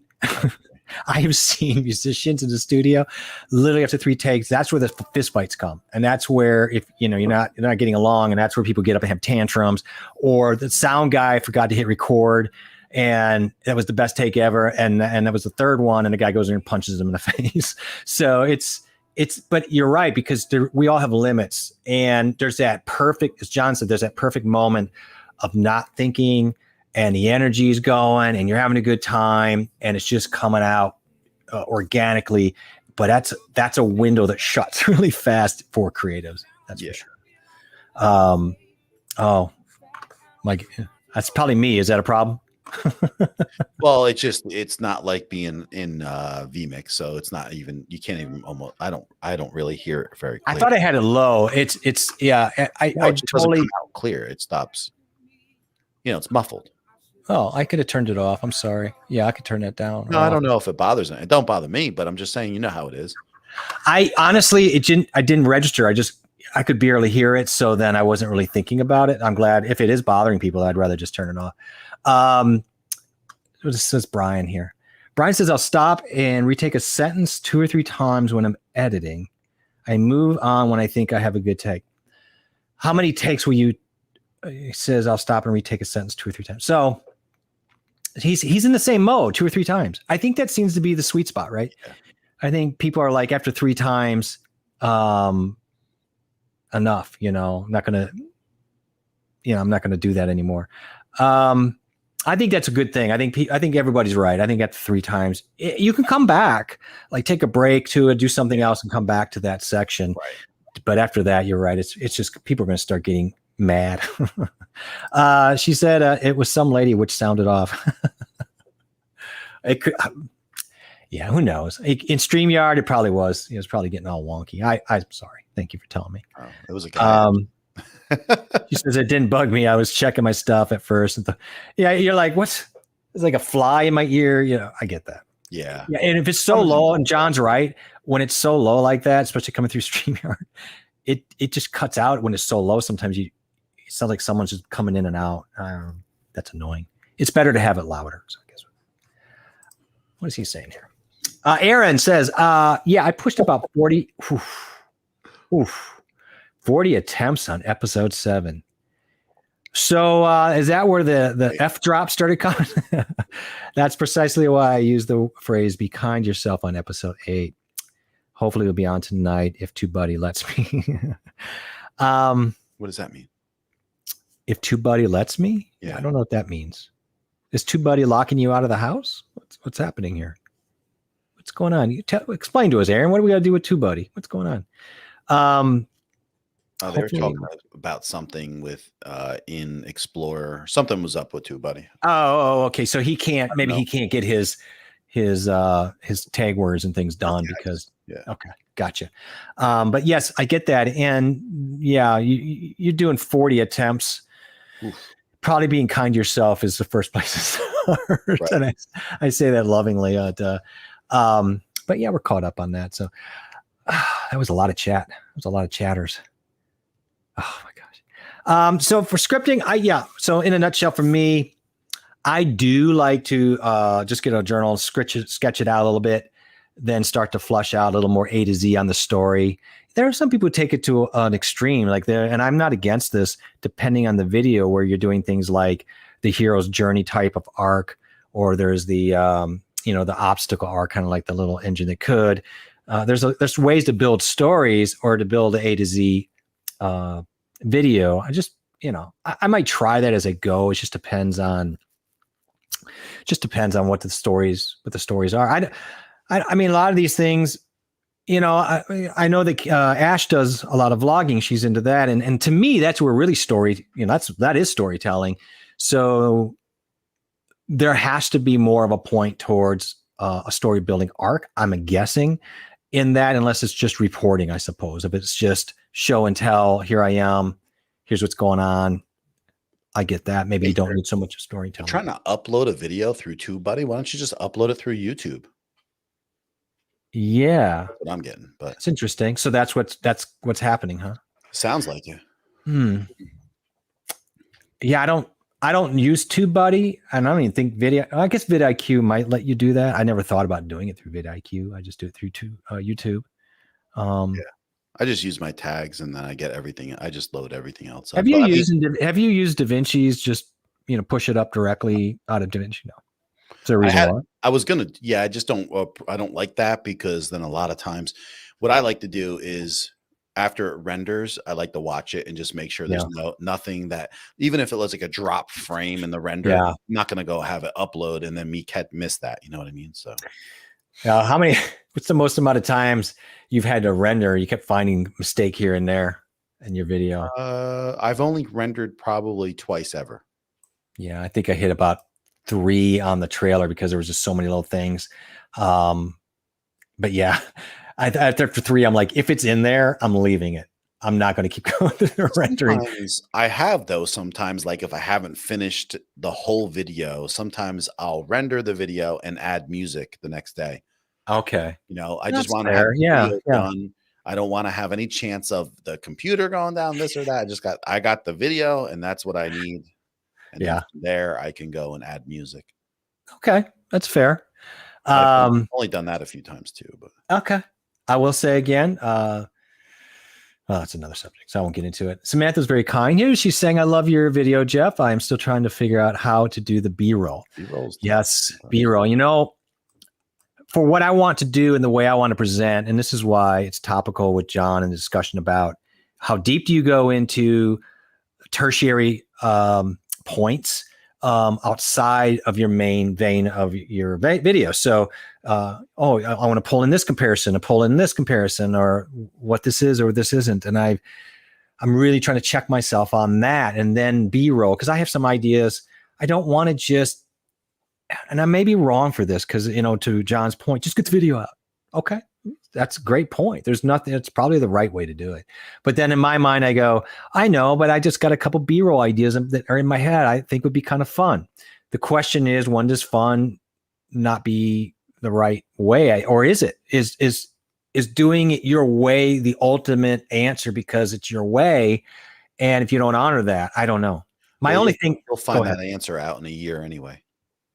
I think that's true. And I think the right answer is, if you're going to do that, and as Samantha's talking here, I'm thinking of this, then you've got to find out, again, inflection points, smooth as you can, become very good at B-roll so you are efficient at it. So it's not something that gets in the way of that creation, right? Depends on the video.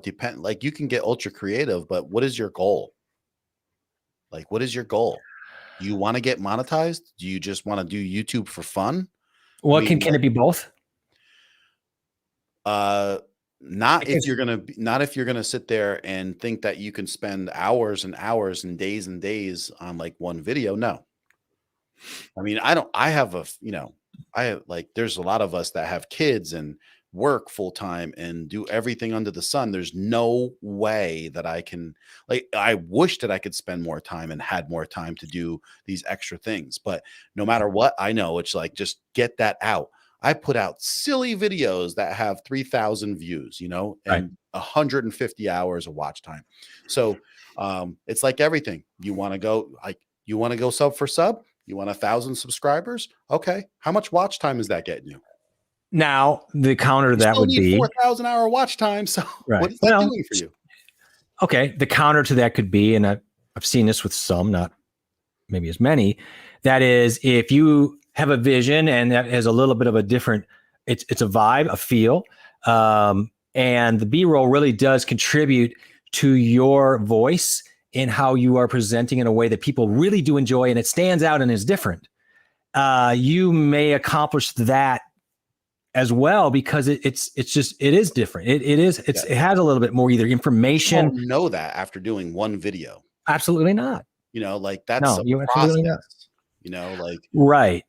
But for most, not everybody. If you are going to go to do B-roll, and I'm going to get to her point in a second, but if you are, and I'll say you, I'm talking about me. If I'm going to go into that because I want to do B-roll, well, I know this, John is right. You can't be hung up on this stuff. So I know I'm going to have to get very good at it. So you're going to have to work very, very hard to get educated and find ways to become very proficient at these things. So it's a part of the quick build and not something that keeps dragging you down with a lot of extra effort. Doing that more is going to make that happen. Right. So the question is, doing it more means you have to do it at some point. Yes. Oh yeah, I agree. I agree with it. But for me, and maybe Ash would relate to this, is if she's watching, is we got that little round table where I had the mic just sit on it and it did a spin, and I got 5 seconds of B-roll. Okay. Right. For me, that's a big improvement. Anything like that is good. I think that's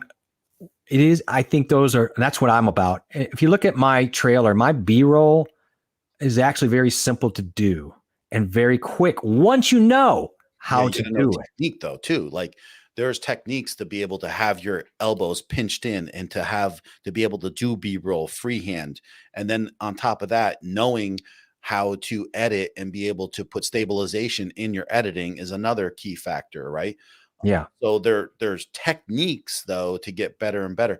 The first time I tried to do B-roll with handheld, dude, it was garbage. Yeah, it was garbage. And I'm still learning those things. And then learning to do the stabilization added in is another thing. Or a lot of people can't afford right off the bat to get a fluid head, tripod. That's going to be my next purchase. That's a great purchase. Brian pointed me to one that the Manafort that's going to absolutely be that. Now it's $150 and it's more than I want to spend, but cheap for a decent one. It is. And that's where I am. Just like with the mic, it's the best I can do for that price. But I feel like if you want to do something well, now Brian was instrumental in cueing me and saying, okay, you don't have a fluid. Brian's right about that. And so what he ended up doing was showing me quickly how to do that wash in the dark with the light. And so then the light is making the movement. The camera is still. And now you can get that without shaking up everything. But it's a beautiful movement. And that's why I think you look at the video and then you do a speed ramp on it and you're like, oh, this guy's so good. I'm like, no, to just do this together Yeah. in the end. Well, it's like everything else, right? Like when people come to us and say, okay, well, what is, streaming? And like, we go, well, listen, you could use StreamYard and you could look like really good. Like this looks for a lot of people, this is super professional looking. You know what I mean? This is these are for a lot of people end game type equipment and presentations, and they'd be very happy with that. And you and I are always going to push. So that's okay. That's who we are, and we should do that. I'm just saying, until you know something, everything looks hard, right? Like to hit a tennis ball for the first time, or shoot a ball. But that's but circling back, that's kind of my point. Is like I honor what you're saying, for example, about like, man, you got to just get stuff out because it's so right. And then I get into the point of saying, but there is a minimal threshold that I want to be able to present with my videos to either add in information or context, or maybe even just entertainment, so that people go, that's his vibe. Yeah. I'm not going to be Peter McKinnon, but I mean, I want to be able to do that. But if I wait to do that, it's not going to happen. I have to do it to learn it. Right. But I better get good at it quick, which is why I'm spending all this time learning all this stuff. I'm not directing this at you. I'm just saying everybody has to go and say, right, how much time do I have? What am I doing a video on? What is important in that video? Because the information is, first of all, every time from the beginning, it's the information and your audio. Like concentrate on that first and foremost. And then like, if you have more time, heck yeah, man, do more techniques. Add different stuff. I'm not saying that you shouldn't. I'm just saying that you have to evaluate if you have a family, if you have this, because like I've know said, your limitations, know what where that point is going to be, because then it has to be a different path. It has to be get it done, and then wherever you can find a moment to keep learning on the side, learn on the side. And I totally get you, and I get you're not coming at me. I just throw them back. The juxtaposition of, I think they're both right. It just depends. It always depends on the situation and as you say, what's your goals and what are you trying to do? Are you trying to learn something fast so you can get it under? Do you realize that at some point you need to make this more efficient? Yes. Yeah, but fast can't be crappy either. I mean, proficient, and that's why I threw that in there because there's a difference. Like fast, you can be too fast too, and like. Sloppy. Yeah, you can be sloppy with information sloppy. And Samantha, you know what? I love the B-roll stuff. I did something down here today with the Goal XLR that was kind of an accident. I'm playing around with the S&Q settings for slow-mo on the Sony, which by the way, incredible. So I set it to the baseline of 24, which frame rates, which is what I'm going to be dumping it into. Set it at 120. And man, the slow-mo comes out crazy good. And there is, no matter what you do, how fast you go or how slow you go, it's going to just minimize. It just looks like a smooth fluid, no matter what you do. So 24, that's great. Yeah. And so I was so happy. I'm like, this is cool. It really opens up doors. Now I'm having to use a lot of slow-mo because there's just certain times when I'm talking and narrating over that I like that vibe because it's a visual trip to what I'm trying to say. Also, frames is awesome. Also, I don't have a fluid head tripod right now, so I'm trying to cut that. So I'm using what I have, and I figured this is a great way to learn the camera. Wow. So I spent 4 hours to 5:30 in the morning going through all these settings, and then today I went out for 2 hours in the yard and played around. And you have to get serious with it. And then I shot some of my B-roll for this. But to your point, and I'm getting to it, and we should have a full discussion with people about how to do B-roll. There are some great, first of all, Brian Paul is really good at B-roll. I have found some amazing people online that I really, really respect on how to do B-roll. I think it's worthy to actually check and become educated on B-roll and learn what you can do. And I don't know what editor you use. Huh? I need a lot of work on that. Yeah. I think we all do. And I think what we need to do is try to coalesce and pool what we know and the tricks, because and Paul and Brian, I'm coming back to you. Once you have people willing to share things that are hacks or tricks or whatever, it can open up very, very simple doors to B-roll that look like that trailer. Yeah, I was excited about the montage, and it was probably the easiest part of the whole thing. Sadly. But just like people don't realize, like, oh, I want to do some B-roll. Get the strap, put the strap on, put it over your neck. Thank you, Samantha. Pin your elbows in and move with the camera, and right. You'll learn how to be a little bit more stabilized. With and then it's a whole. And then I was looking today. There was a guy online. I can't remember his channel, but he's really cool. But he, you can get the rig and the handle, but he had the extra battery pack that you can add in. It really adds not only a bigger grip for the bottom, but a lot of weight to keep that thing from shaking easy when you're doing. And he was showing the same. And that's why a lot of people, and there's another trick, is that people don't realize, look, if you can't get the side, everybody does the side sweeps, which is really tough to do. But to John, there's a lot of reasons why in the movies, even a lot of people do push-ins. So if you're doing, especially at 24 frames where you're really going to get noticeable with any slow-mo movement, go for the push-in or the pull out. And that's a little bit easier to keep without screwing up, at least for me. Anyway, that was my take on that. And Brian's on me. Well, first of all, Brian's saying that I was my friend who invested in big, heavy B-roll videos is more successful with 12 videos a year than most of us have here. And I have dipped into this issue a little bit, and there's some truth. Now, he's probably very talented where I'm not. So I have to be very careful to go, well, I want to do that. Am I hamstringing myself like with hours and kind of getting traction by trying to be something I'm not too soon? But I do believe if you're really good, like say you're a filmmaker already, or you're as talented as like you and people that in your field, then they probably could come out and be a little more aggressive on that B-roll and be very successful. Yeah. Why wouldn't you? Yeah, that's true. That's what you know. Yeah, I suppose there are multiple ways of doing this. Taking up your whole day to learn B-roll, and why wouldn't you use it? Get a damn tripod. Here's the thing, Brian. By next stream, that tripod will be here. I guarantee. That's why I said, like, I don't need that mic. I would rather buy a good tripod. Yeah, I agree, and I probably will hold off on the 600 because I can make this work. Even this mic, I can take this mic and over the top for the videos I'm doing right now in the area and make it sound fine. Be honest with you. You know how many people make the Rode Video Go Pro? Like, oh yeah. Yeah. It's fine. You're right. I mean, it's true. Yeah. It works darn good for what it is. So Brian says, I was reading about a guy that played a song at 2 times speed and shot it in slow-mo. And when it was all played back, it was a trip. That's pretty cool, actually. That's an interesting. I'm trying to get my head around. It's like it's almost like an acid trip trying to think of it. I think I get it. Cool. Yeah, actually, it's kind of cool. I don't think I could do it, but I think it's kind of cool. It makes sense. Actually, you're trying. So that would have brought the song pretty much to normal almost. That's kind of what I was thinking, and maybe that's what he's saying. B-roll doesn't have to be hard, but there are a lot of cool tricks, like you're saying, and I think that is what I'm saying. I don't want to, as my dad always says, stop stepping over dollars for nickels. If it's there, take it.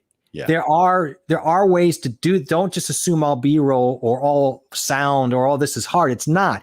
Just get your head out there, ask questions. Don't be afraid to ask. Don't be afraid to look around, and cut right to the chase of what can I do right now that I can do quick and easy and learn from. For example, again, I'm going to go back to the trick that Brian, I think it's called the Paul or something by his friends because he uses it so much, or the B Paul or something. BP, I think is what he said. It's a great technique, and it opened up something for me, for example, and that got me excited. I'm thinking there are these tricks that people can use. We just don't know them. So it'd be nice to kind of create a little bit of a bucket of those, like a handful of them that we can give other people to try to use. And that would be fun. I just think like, you got to start with something, right? Which is make sure that you're giving some information that's important and that's reasonable. And then make sure your audio sounds good. And then slowly, make your editing better or cleaner. And then like I always say, like every time you're trying to do something a little different in your editing, and then just make those improvements. And then once you learn that one technique and you keep on using it, it's kind of like listen, I remember the first time I put a title in, you know what I mean? It was like, oh, wow. Or And you then like that little animated title. You're like, oh, I did it. I'm Peter McKinnon. Right. Yeah. Animated title sliding in, you know, and Look then at you're that. like, wow. I was like blown away, dude. So it's like, then it's like, okay, now I'm going to try this. Now I'm going to do like a little slow-mo. And then I'm going to try, I want to do a speed ramp next. And then you want to improve my, absolutely, like adding B-roll is only going to make your videos better, you know, but it's just like doing all that stuff is a huge improvement. And the whole thing is, and of course it gets into the whole, not only you add B-roll, but it needs to have a purpose. You can't just throw B-roll for B-roll. And there's good B-roll, there's bad B-roll. There's good quick cuts. There's better quick cuts. For example, learn J cuts, at least start there. All that, you know, when to use them, how to use them. What are you trying to say? I think it becomes a much bigger thing. And I think, look, I can go out and create slow-mo. I can create effect. It can do things that are pretty simple, but I think the hard part for all of us sometimes is just kind of getting it from our head. Like, what are we really trying to do? Again, that's why for me, having at least a shell of a script. And then this is what I've been seeing a lot, like from Thomas Frank and other guys, so who use Notion, for example. So they got either their shot in mind with the script, or they've done it, and they're going to go back and they actually have a database where they put the timestamps and say, this is what we're going to put. This animation, this tile, this needs to be B-roll footage of this type of thing, and just get it done. And having a directness of that and saying, okay, this is how the B-roll has got to be. You have a to-do list.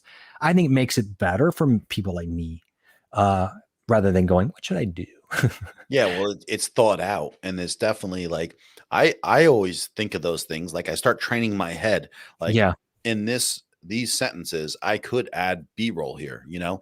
And so even when you're not doing it, and if you're thinking about it, then like that's a good thought process because you're already thinking, hey, this would be a good spot for these things. And if you're, I have no doubt that you can see in your head what you think should be there. I do too. Like, but then I'm thinking, I got to get it there. Like I have to get it from here, go through the whole process to get it into the editor. Like the more we do it, like you say, the easier it'll be, and we can get to the presentation style that we want so much to be our own. What does this mean, Brian? Set your camera at minimum focus, okay, and then slightly rock back and forth in slow mode. Like rock like this way, or am I rocking side to side? I would think forward and back. I would think this, right? Yeah. Slow mo. I'm going to try it, but I'm trying to think what it would. I'd probably throw up. This is what I'm learning more and more. And this is why maybe my worlds are colliding with how I'm doing Notion and my scripting. And that's where today came up, was be deliberate. I've heard this over and over and over with filmmakers and really creative. Now, Heller will go through and tell you what he's doing, but I mean, the guy has people to help him, but they're doing the same thing. They're being very deliberate in the process. So we still have to do that with ourselves, whether or not we have 2 or 3 other people to make the chain happen. I 1000% agree. Plan and edit your camera. So for example, Brian, I was getting at this with you quickly on Messenger when the house was falling down. This is where my question on the S&Q use versus shooting at 120 in HD, so you can bring it into 24 and then adjust that down. So then you have it, as opposed to when you use S&Q, you've cut that process. I like it because you've just saved me time. And it's very deliberate to say, I'm going to shoot B-roll. I know that. And for this shot, I know I'm going to want it in slow-mo. So if you want to set it at 60 or 120, fine. Set the baseline frame rate for 24 and then just get it done. And then it's already in the camera. You just bring it right in and you're ready to rock and roll. I like that. I like cutting out the whole middle part. Maybe it's not that big of a deal, but for me, you also cutting down some of the size of the file. So I don't know. I mean, you can let me know if I'm going down the wrong train of thought, but some people argue and say no, because you might want that footage for later use for something, and you've already put it in slow-mo. You can never take that back if you've already dumped it into the S&Q mode at 24 as your baseline.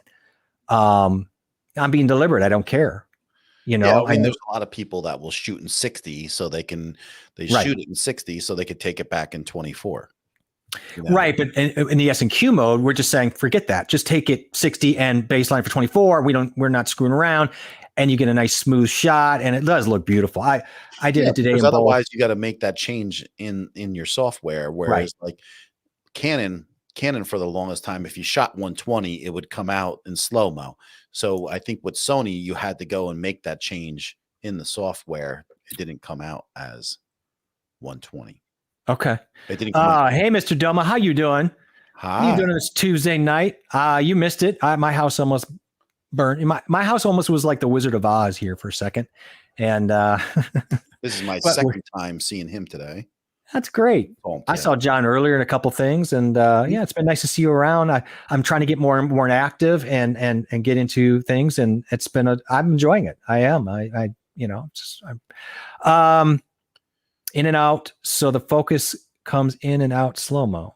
In and out. I know. Yes, I guess it's trying to pull focus, and it looks really cool. Oh, I get it. So that's why the minimum focus. Okay. So if you go to my I did my like JBL speakers, and I did exactly like that in the beginning, is where I came from behind the first speaker box. Remember that then. Yep. Turned real quick, and then it pulls focus slow-mo, and it looks really cool. That is a cool look. Yeah. I think that's what he's talking about. Yeah.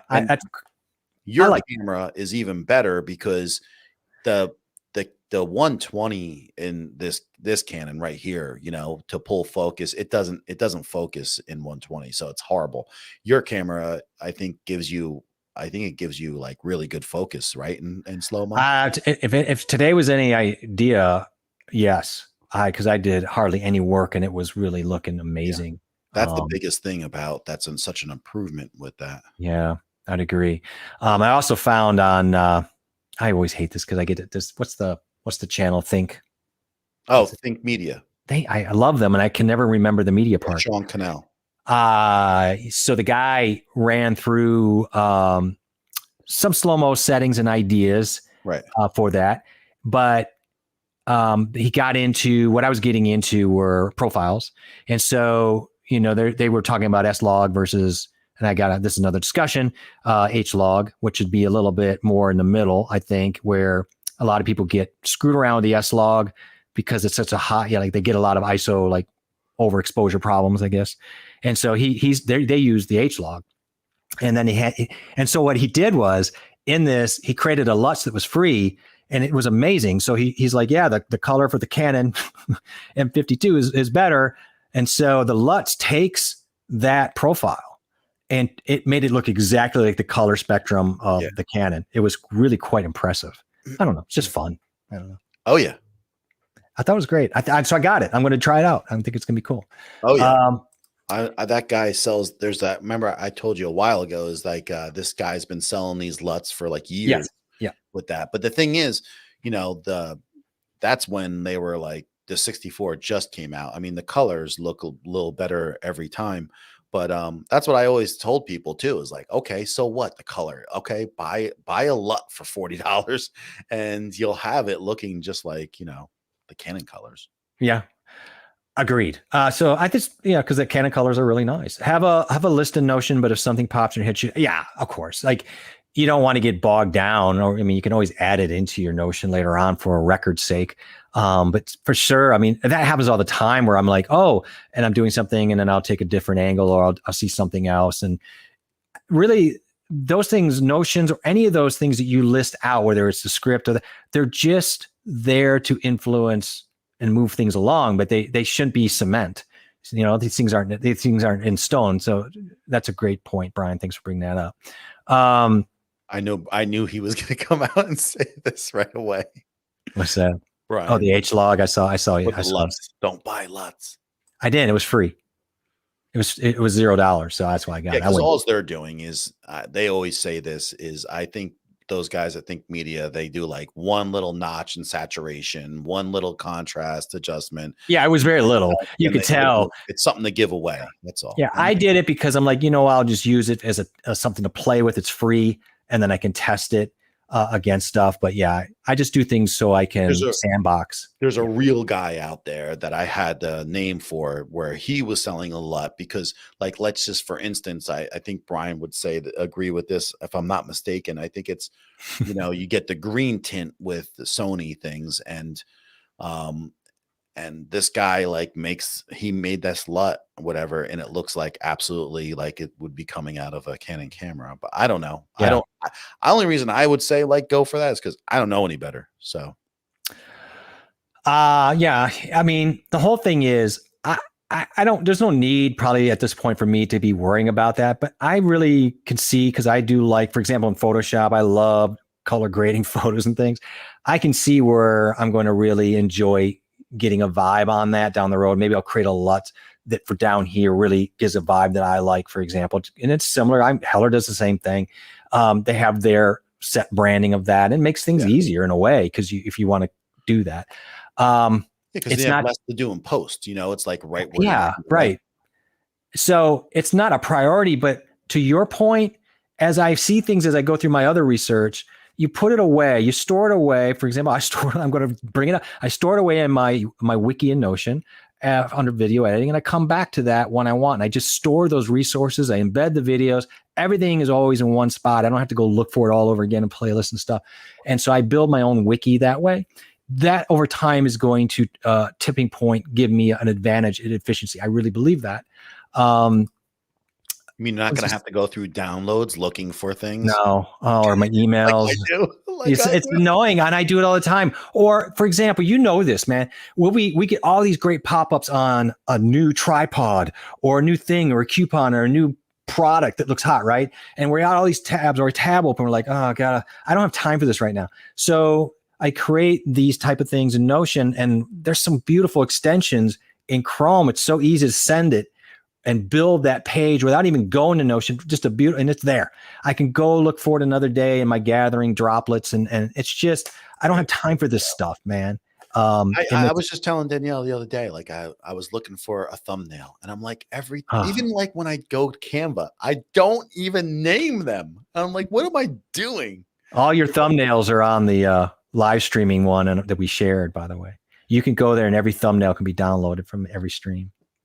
But that's perfect, but I need to be doing that myself. You know what I mean? Like, you might have not have known it, but I don't think I got the last two of ours up. But if you go there, every thumbnail with the video URL and the thumbnail, they're all up there. You could just click the thumbnail and then download it. I put all the corresponding thumbnails up there for you. Cool. I'm here to take care of you, man. Eventually, I'm going to learn this. Yeah. Well, first just use it, then you can worry about using it. It's how it is. I'm procrastinating. Okay, for sure on this. We all do. Brian says sometimes you don't get audio on one of the that I did, but that's the point on that. Of course, was it's B-roll. You're not trying to sync that up. Don't worry about it. But getting back to be deliberate, know what the hell you're doing when you're shooting that. And I think I probably would side maybe more on this now that I've done it, and that is, like John's saying, you have more options if you keep it in 120. I agree. But I don't need to, I mean, it's in 120, but it's just set up already where I can download it, set up for 24 frames. I don't have to, adjust it in my timeline or any of that stuff. And I don't have to certain things by keeping it in 120 though, too. Right. So like focus factors. Like, I don't think you have eye focus. You'll have like face focus. Right. Yeah. If you shoot in 120, you don't have the eye focus. No. So you only get the that's why tracker. A lot of people will do the 60 because you still get the eye focus. Right. And then you drop it. There's a lot of, and I've gone through that. And there's reasons why you use 120. And sometimes 60 is more than enough because you don't need it that slow.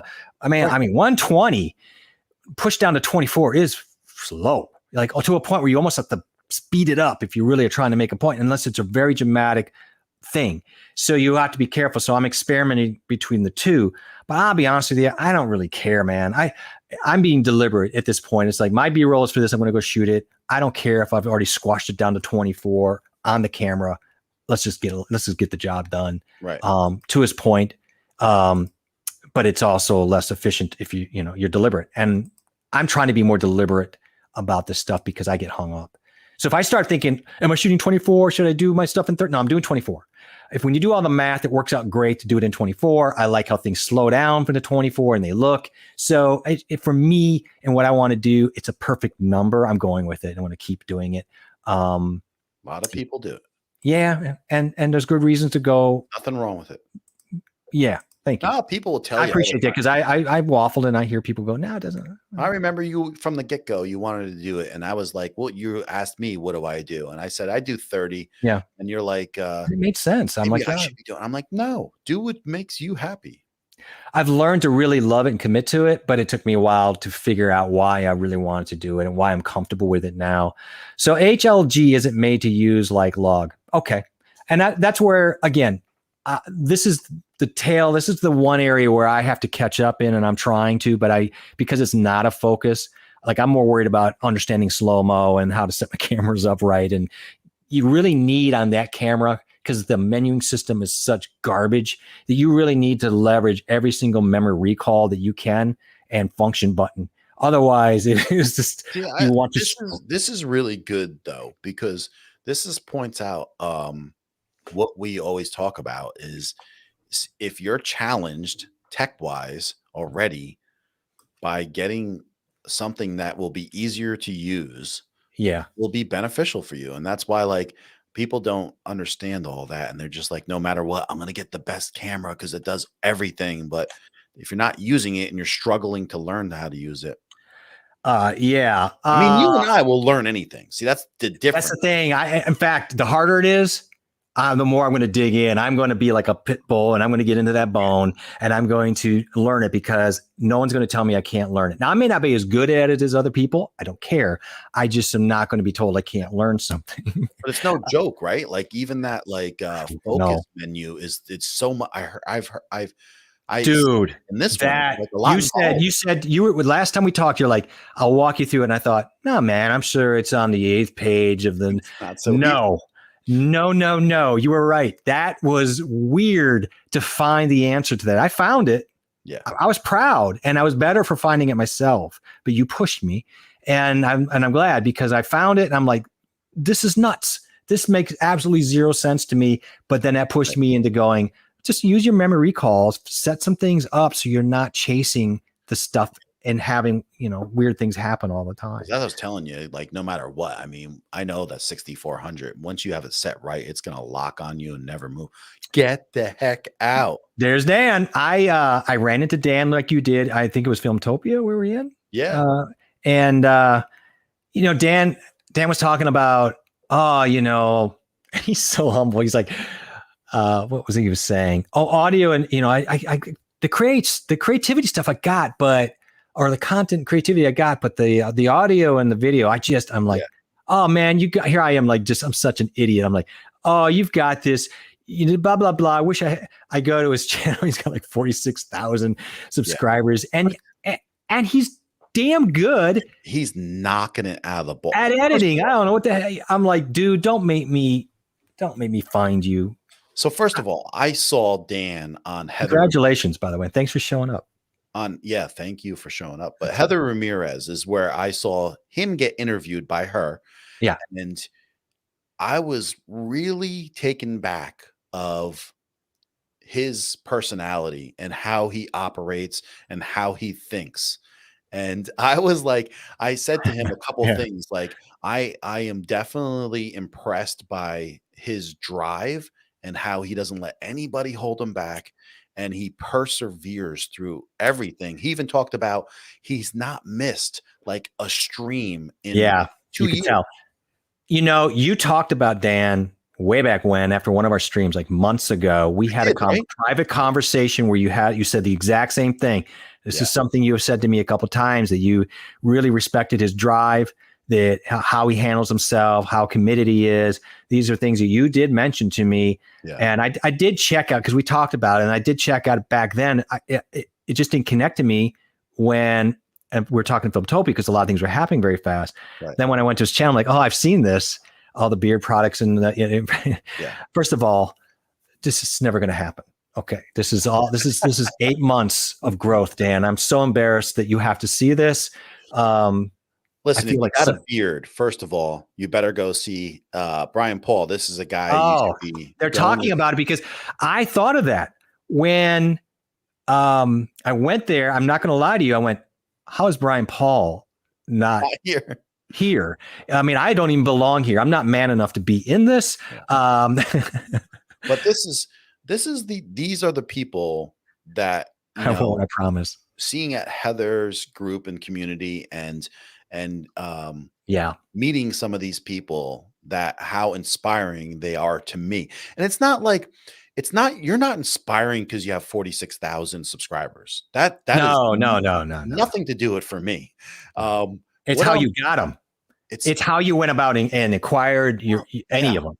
I mean, yeah, it's like it's just his vibe. You know what I mean? Like, I get all these positive things, and the way he talks about the things that he talked about, I was like, dude, I get this guy. And that's why he's friends with Heather and Tom and Doc Rock and like all these people, because I'm starting to find more and more of these people where I'm like, these people impress me. It's not the 1 million subscribers that can't relate to people, that don't understand how to have a relationship, or they just care about numbers. It's just, there's more to it. And that when you go see like these people's live streams. I mean, Dan, I was in his last live stream. I don't even think he saw me. He's doing giveaways. It was like comment after comment after comment with 215 people. That's beautiful. Nothing. I don't want to go on and on, but no, I mean, but we aspire to that. So when it is nice, honestly, to find people who are working through the system and are achieving some pretty lofty things in our world, and you realize that they're carrying the kind of energy and aura that you want to have, and so you go, oh, I don't have to be a jackalope. I can actually have good vibes and be okay and enjoy the journey and then have a value system. It makes you feel better about yourself when you find people. Absolutely. I think that's the biggest thing. I'm so glad you stepped in live. That means a lot. And you know what? Dan was very nice. He did jump over. I saw onto my trailer and had a very nice comment, and that made my day. Because it's my first real video, and I'm currently now working in my first. And I'm, it's funny because you and other people have so many videos, and you're just trying, right? And so it means a lot when people like that. Anybody, but certainly it meant a lot for you to come today and drop those words. I really do appreciate that. I just wanted, Brian is trying to school me on the HLG, and I do want to have a discussion on this, but he's saying that the pre-made color space made to show on HDR TVs without grading. I got you. Okay. You know what? We're going to talk soon, Brian, because I want to really firm this stuff up, and we should talk more about it online in a public forum about tips and tricks for B-roll, but also this little thing that gets away from people and is a little bit of the boogeyman for a lot of novices. And I would like to get deep into this and learn a lot. So let's do that. Brian will point out too, because, we're talking about 8-bit. There's only so much you're going to be able to pull in each direction here versus like a 10-bit log. Right. But, and he knows that, and that's we can learn a lot from him. I think again, I just want to understand the forks in the road, why and which one I probably are going to end up going with more often for my goals and what I want to do. But it's still helpful to know why you're not doing something as much as why you are doing something. Dan says, I'm in the process of looking to upgrade my live stream video quality. I'm someone that knows very little about cameras, so I need to find the balance of finding something easy but quality. Boy, you've come to the right place. We've had this discussion. We have this discussion often. And we do. The mainstream of what everybody likes to say, I mean, literally 99% of everybody that I talk to, they'll tell you to go buy a Sony. And I will too, though. I will say, go for the best bang for the dollar. That new Sony ZV-E10 is the best dollar value. You don't need anything better video quality wise. But I would just say to you is go to the store that you can go to and mess with the menu systems in both cameras. When Sony decides to improve their menu system, they Oh boy. will blow away the competition everywhere. But right now, I would just say if someone's having a very difficult time with those types of things and really just needs to have something that they could pretty much learn in a week or two, then I wouldn't recommend getting an M50 all the time. I wouldn't. I would recommend if you got to have the thought process like that lens group, the EFM mount is not going to be around for long, but you can have adapters and different things. But it really depends on your learning curve on all this. And so, Well, and I don't know, like, okay, then we're going to get into this other discussion. There's easy quality, but then there's cost and there's also glass. So is there a need for that, or would you rather, so I don't really know, like there's a couple nuances that'd be good to. Dan's never going to probably need something more than a crop sensor camera, like most of Agreed. us, right? So Agreed. it's like he can get a 64, or he can get the new ZV-E10, maybe get one of each because one's weather sealed, one's not. Then you could use the lenses for both. But it's definitely going to be, and you're vouching for this, is there's going to be a learning curve in the menu system. And then, but once you learn it, then you're good. So are you saying, okay, what are you saying here? I mean, as a Sony guy, when someone says, I want to find the balance of something easy but quality, and he's talking about streaming here. So if I just go ahead. No, I'm just saying if I talk about just streaming, then it just seems like, well, isn't the Canon really the better option when you talk about easy and quality and price? Or are you starting to lean more into, take a really good look at that ZV-10E, the ZV-E10E, whatever? I just think it's a great value. I mean, but that doesn't make it the right camera for everybody. No. I know. I'm just trying. We're walking through this a little bit, trying to figure out. Yeah, I just think that you kind of like when he see how I picture a guy like Dan. I feel like he'll figure out anything, but maybe that's not the thing that he wants to figure out, and he's trying to get stuff out. So it's like I think that sometimes people don't realize that there are other options out there. Like I have an EOS R too, full frame. You know what I mean? Yeah. And it's like I love that camera, but he's also got to consider everything, which is what is Sony's next menu system? Is it going to be improved in every camera? Then if he has lenses with that system, this is not an easy discussion for someone, especially when he's got a bigger channel and things are moving fast. Well, I mean, my first question, and maybe he answered, but I should scroll down. But what camera are you using now? That would be. I'm just curious. What are you using for live streams? Oh, and also, what are you using for videos? And I guess what are you using for your videos, or maybe it's the same camera. I think he was talking about this too. Is also right. What's your cameras? But he's doing all his streams in StreamYard, so he's only getting 720, or maybe if he's paying for it, he may be getting 1050. Okay, 1080. Right. So I'm not sure about that, but he's using StreamYard. And the thing is, what StreamYard is, and I won't say that it's not.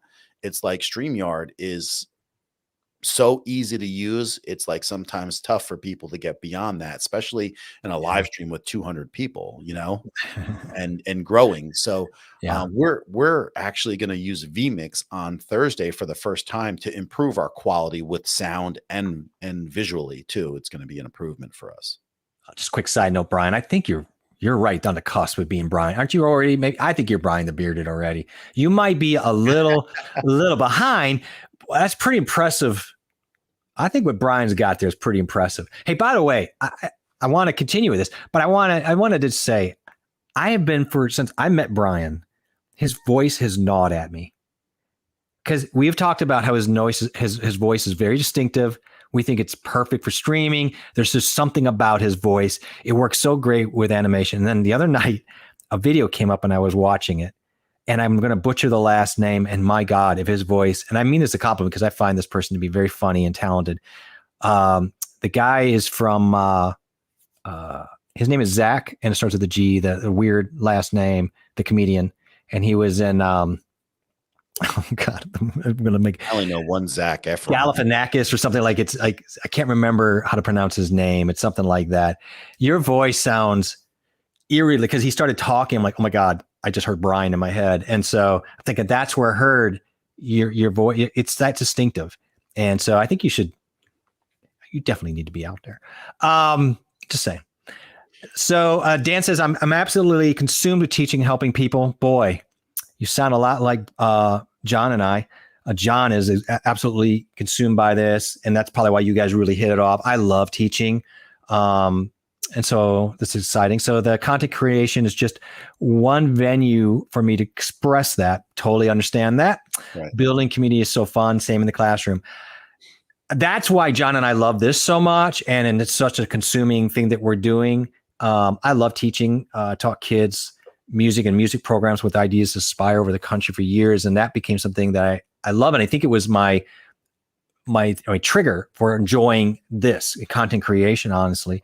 Go ahead, John. I was just going to say quick, because I want to get back to what he's doing here. He has in an M50, and I've had that camera. And so we know that as far as having autofocus with live streaming, it's not going to allow him that. You can live stream with it, and it just has to be set up properly, but you won't have autofocus, but you'll actually have a good picture.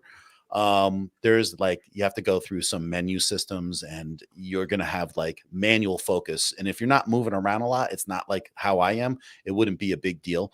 But, you could go you could go Canon M50 Mark II, but I just think that a lot of people will tell you, Dan, you're probably better off trying to learn the menu system that Sony has, because it's just a better camera all the way around. In the long run, a lot of people talk about this too. Do you want to film in 4K for future proofing?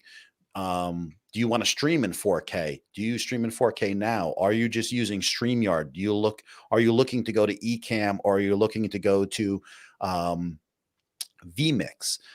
So those are a lot of questions for somebody, and especially when you're at a channel at your, present numbers and how popular you are and how much is going on. You have to think of these things, because they're just not a simple answer for you. You got to kind of future proof himself, for things that are possibly going forward.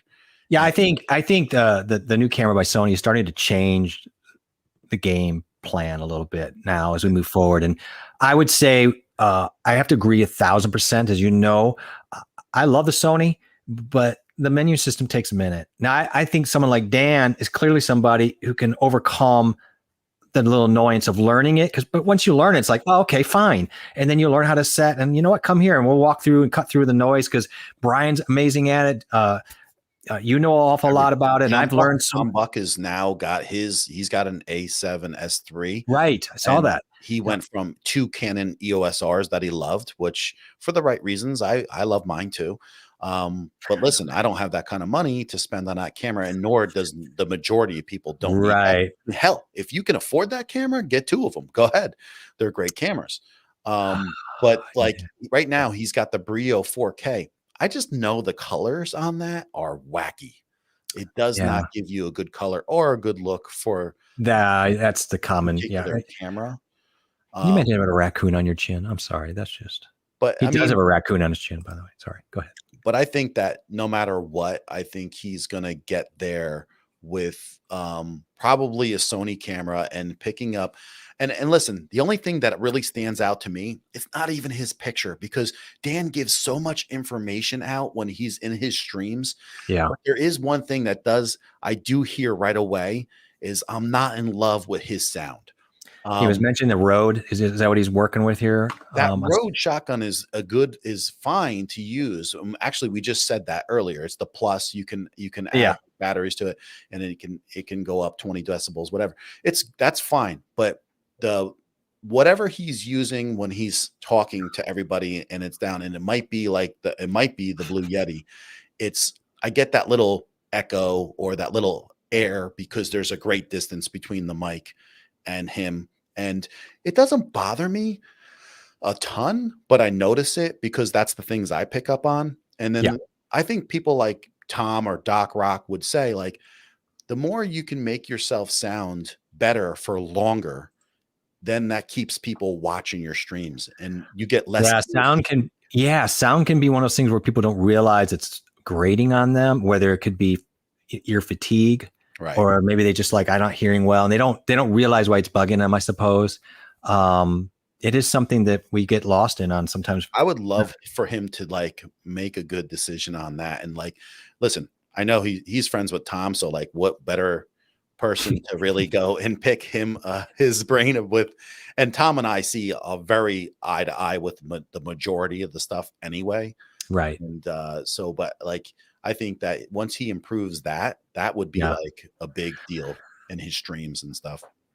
Two things. You're right. I dumped the names for something earlier and I forgot to put them back. And two, it's not Coffee Talk and Tech tonight. On Tuesdays, I host on my channel, J.A. Smith. Thank you for showing up. And on Thursdays at the same time, but 9 p.m., I guess 9 p.m. Eastern time, we are at Coffee Talk and Tech. And John is kind enough to host. And this Thursday, he will be doing that.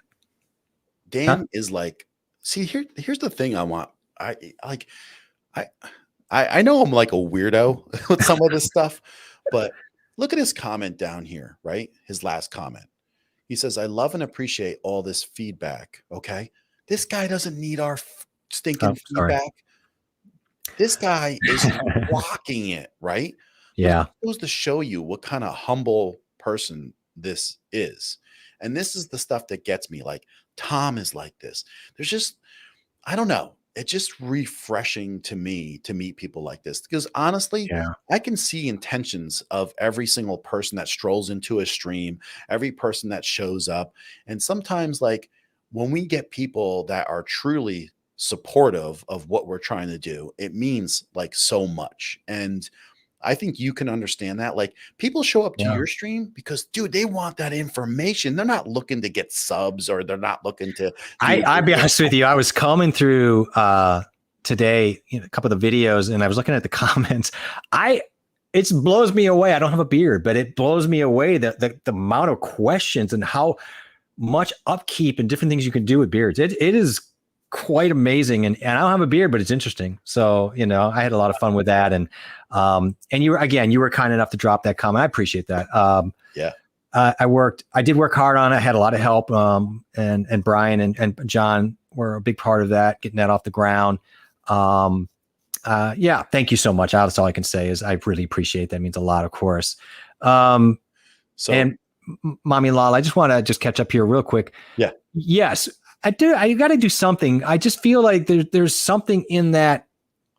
It's lacking. Like, I know that people are like, oh, that's advanced. We don't need that. Fine. Maybe you don't. Maybe it's just something that the average streamer just doesn't really, or video content creator doesn't care about. I don't know. I think the more you know, though, the more it's better. And we would learn a lot from putting a class together. So maybe we should do that. It'd be fun.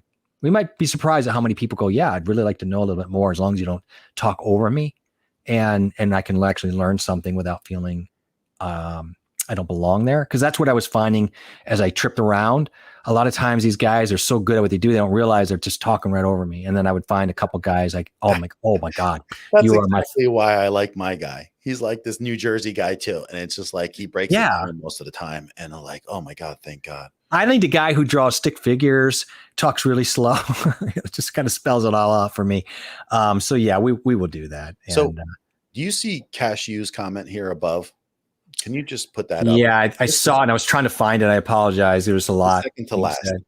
I think it's hilarious because this one here? Yeah, because it's like I think some people have subscribed to this guy that's the wrong channel, and because you'll see my picture and you'll see my face in Coffee Talk and Tech, but this Coffee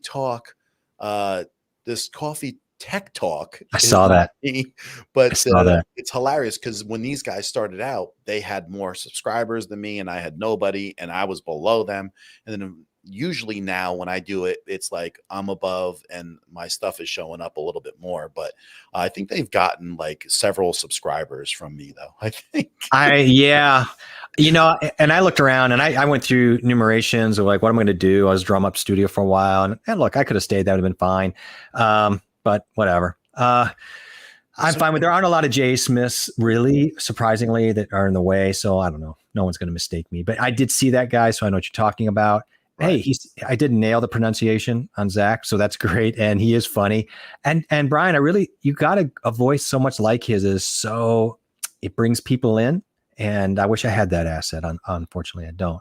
Oh, you're teaching middle school. Yeah. So That's interesting. So I was teaching that 6th grade level. I guess that's considered still elementary, maybe 7th grade would be.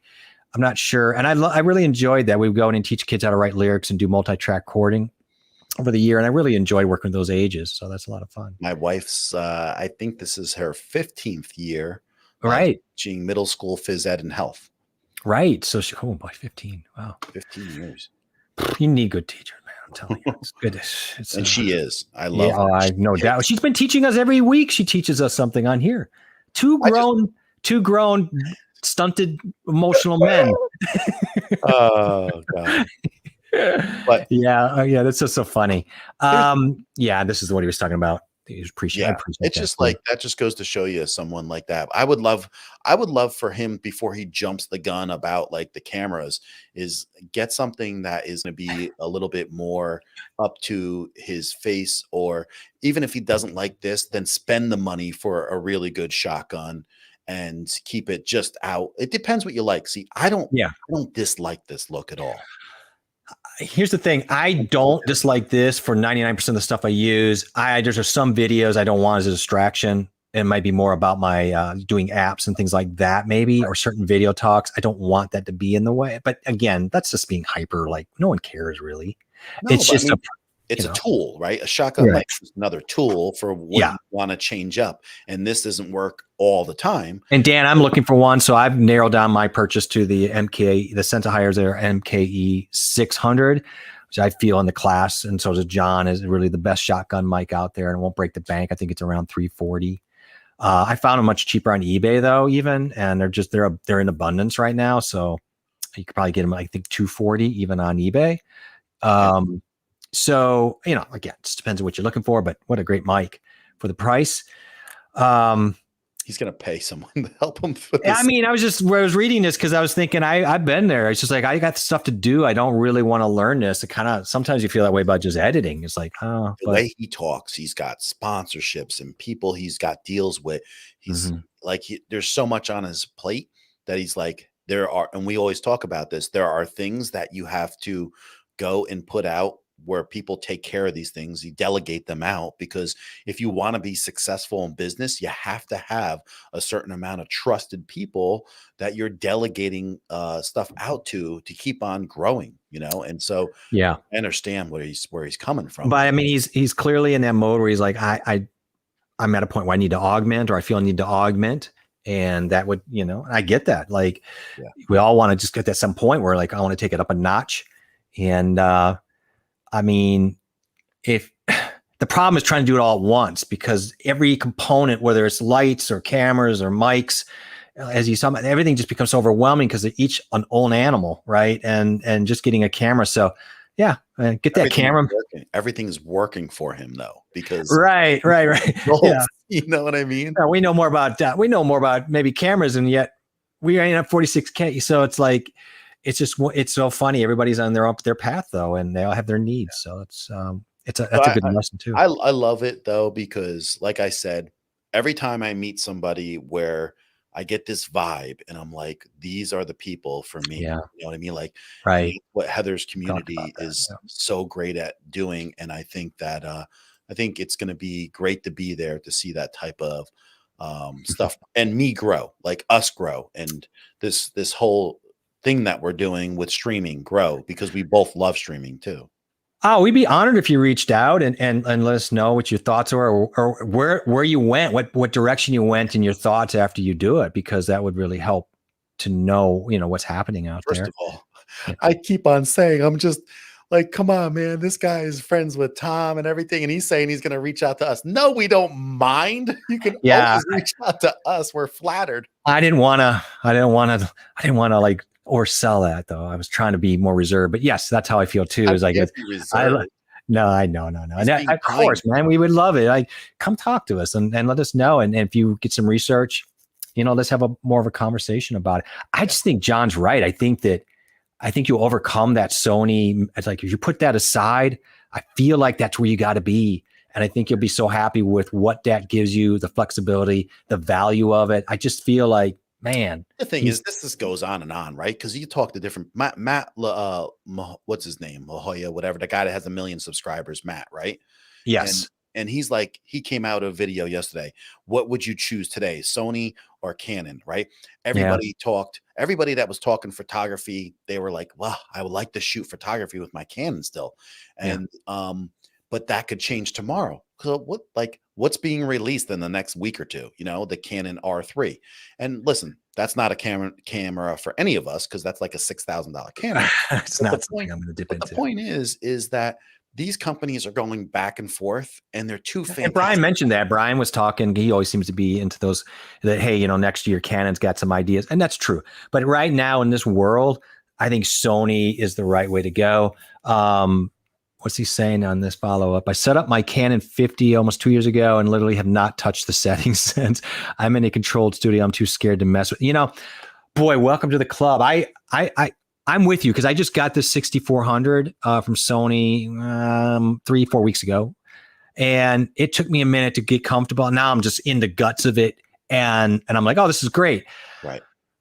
But it takes a minute. But I'm fortunate because Brian and John are very knowledgeable and all that. So, look, you have friends and Tom and all that are into it. But the truth of it is, if you get a Sony and you want to get dirty into the menu systems, we'll walk you through those menu systems in a heartbeat. What camera am I on right now?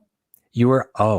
I'm on the. Are you on the Z? Are you not? Are you using the Z1? I'm using the Canon. Oh, that's overhead. You're using the Canon 50. M50 Mark II right here. Right. Your overhead is a Z1. Yeah. Yeah. The ZV1 is my overhead right now. It's great. Yeah.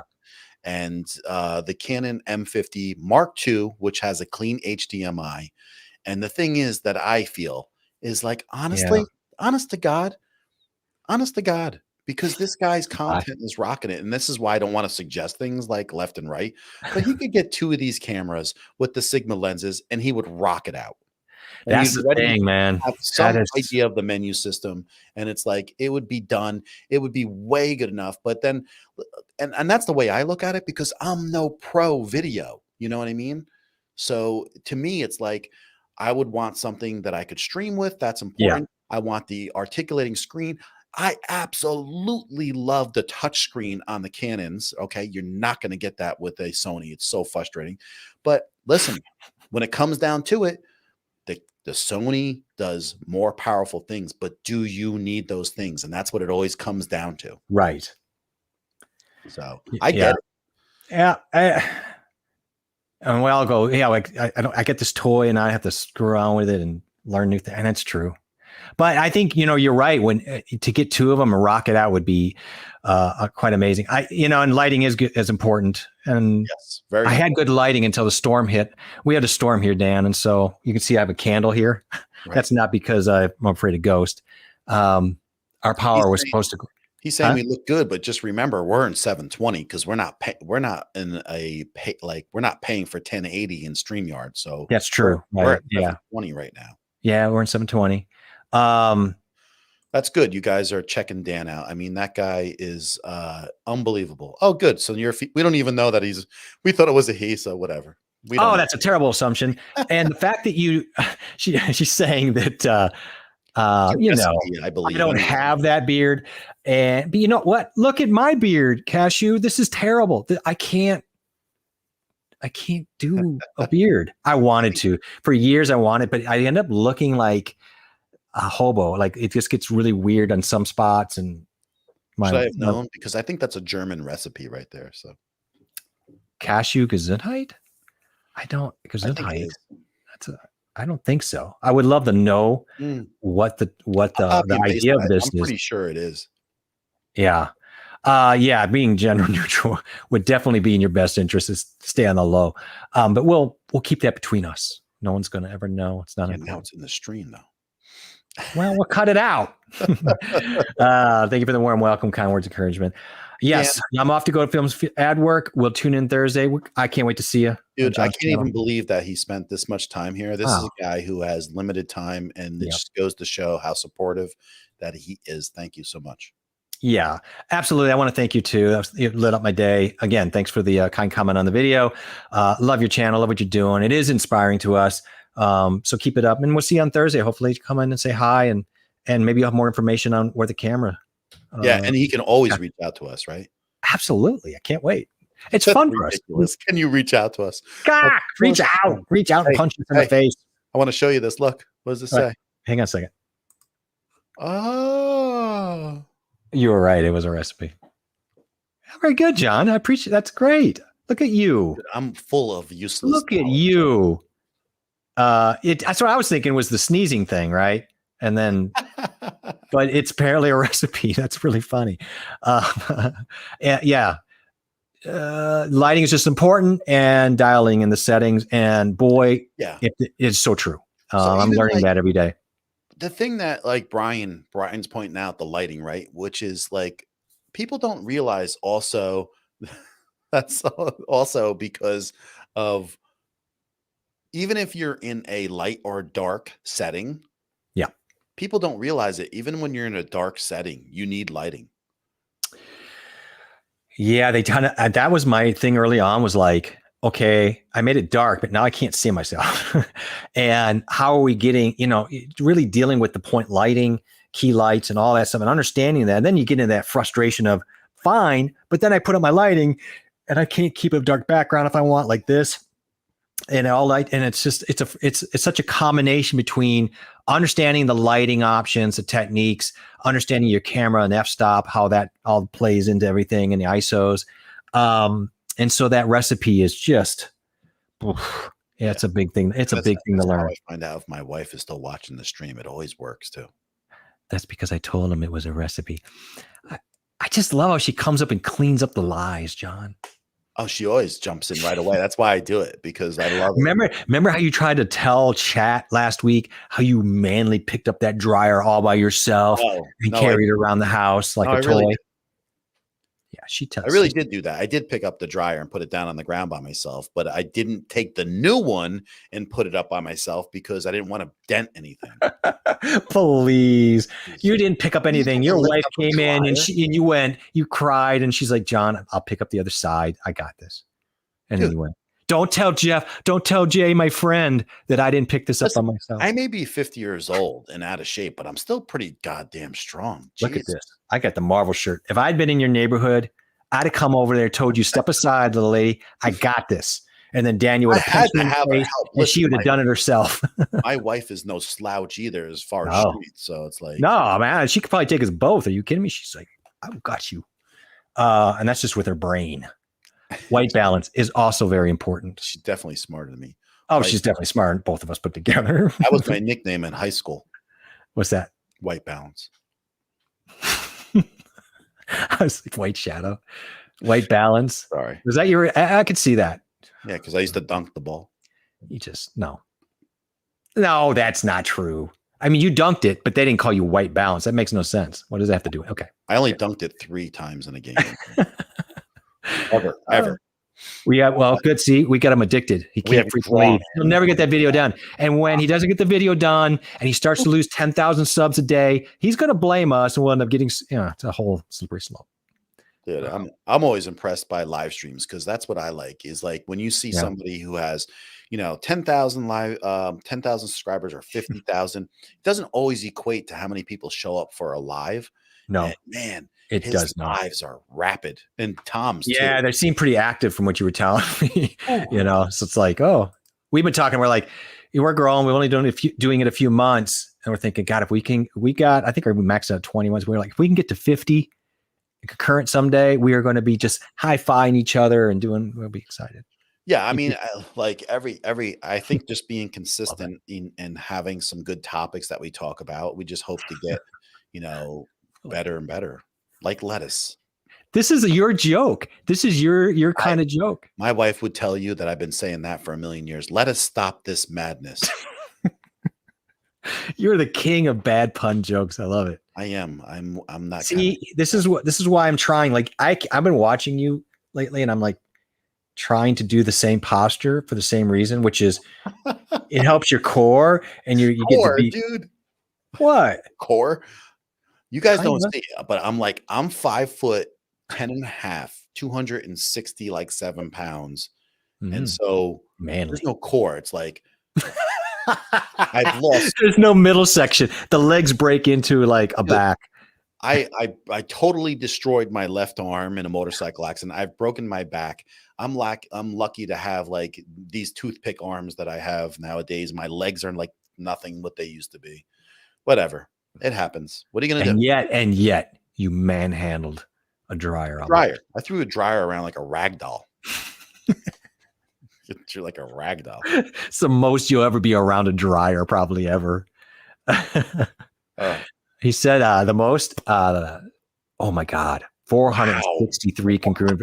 My mind is blown because John's point, people have an insane amount of subs and it does not translate, I've noticed, into many live numbers.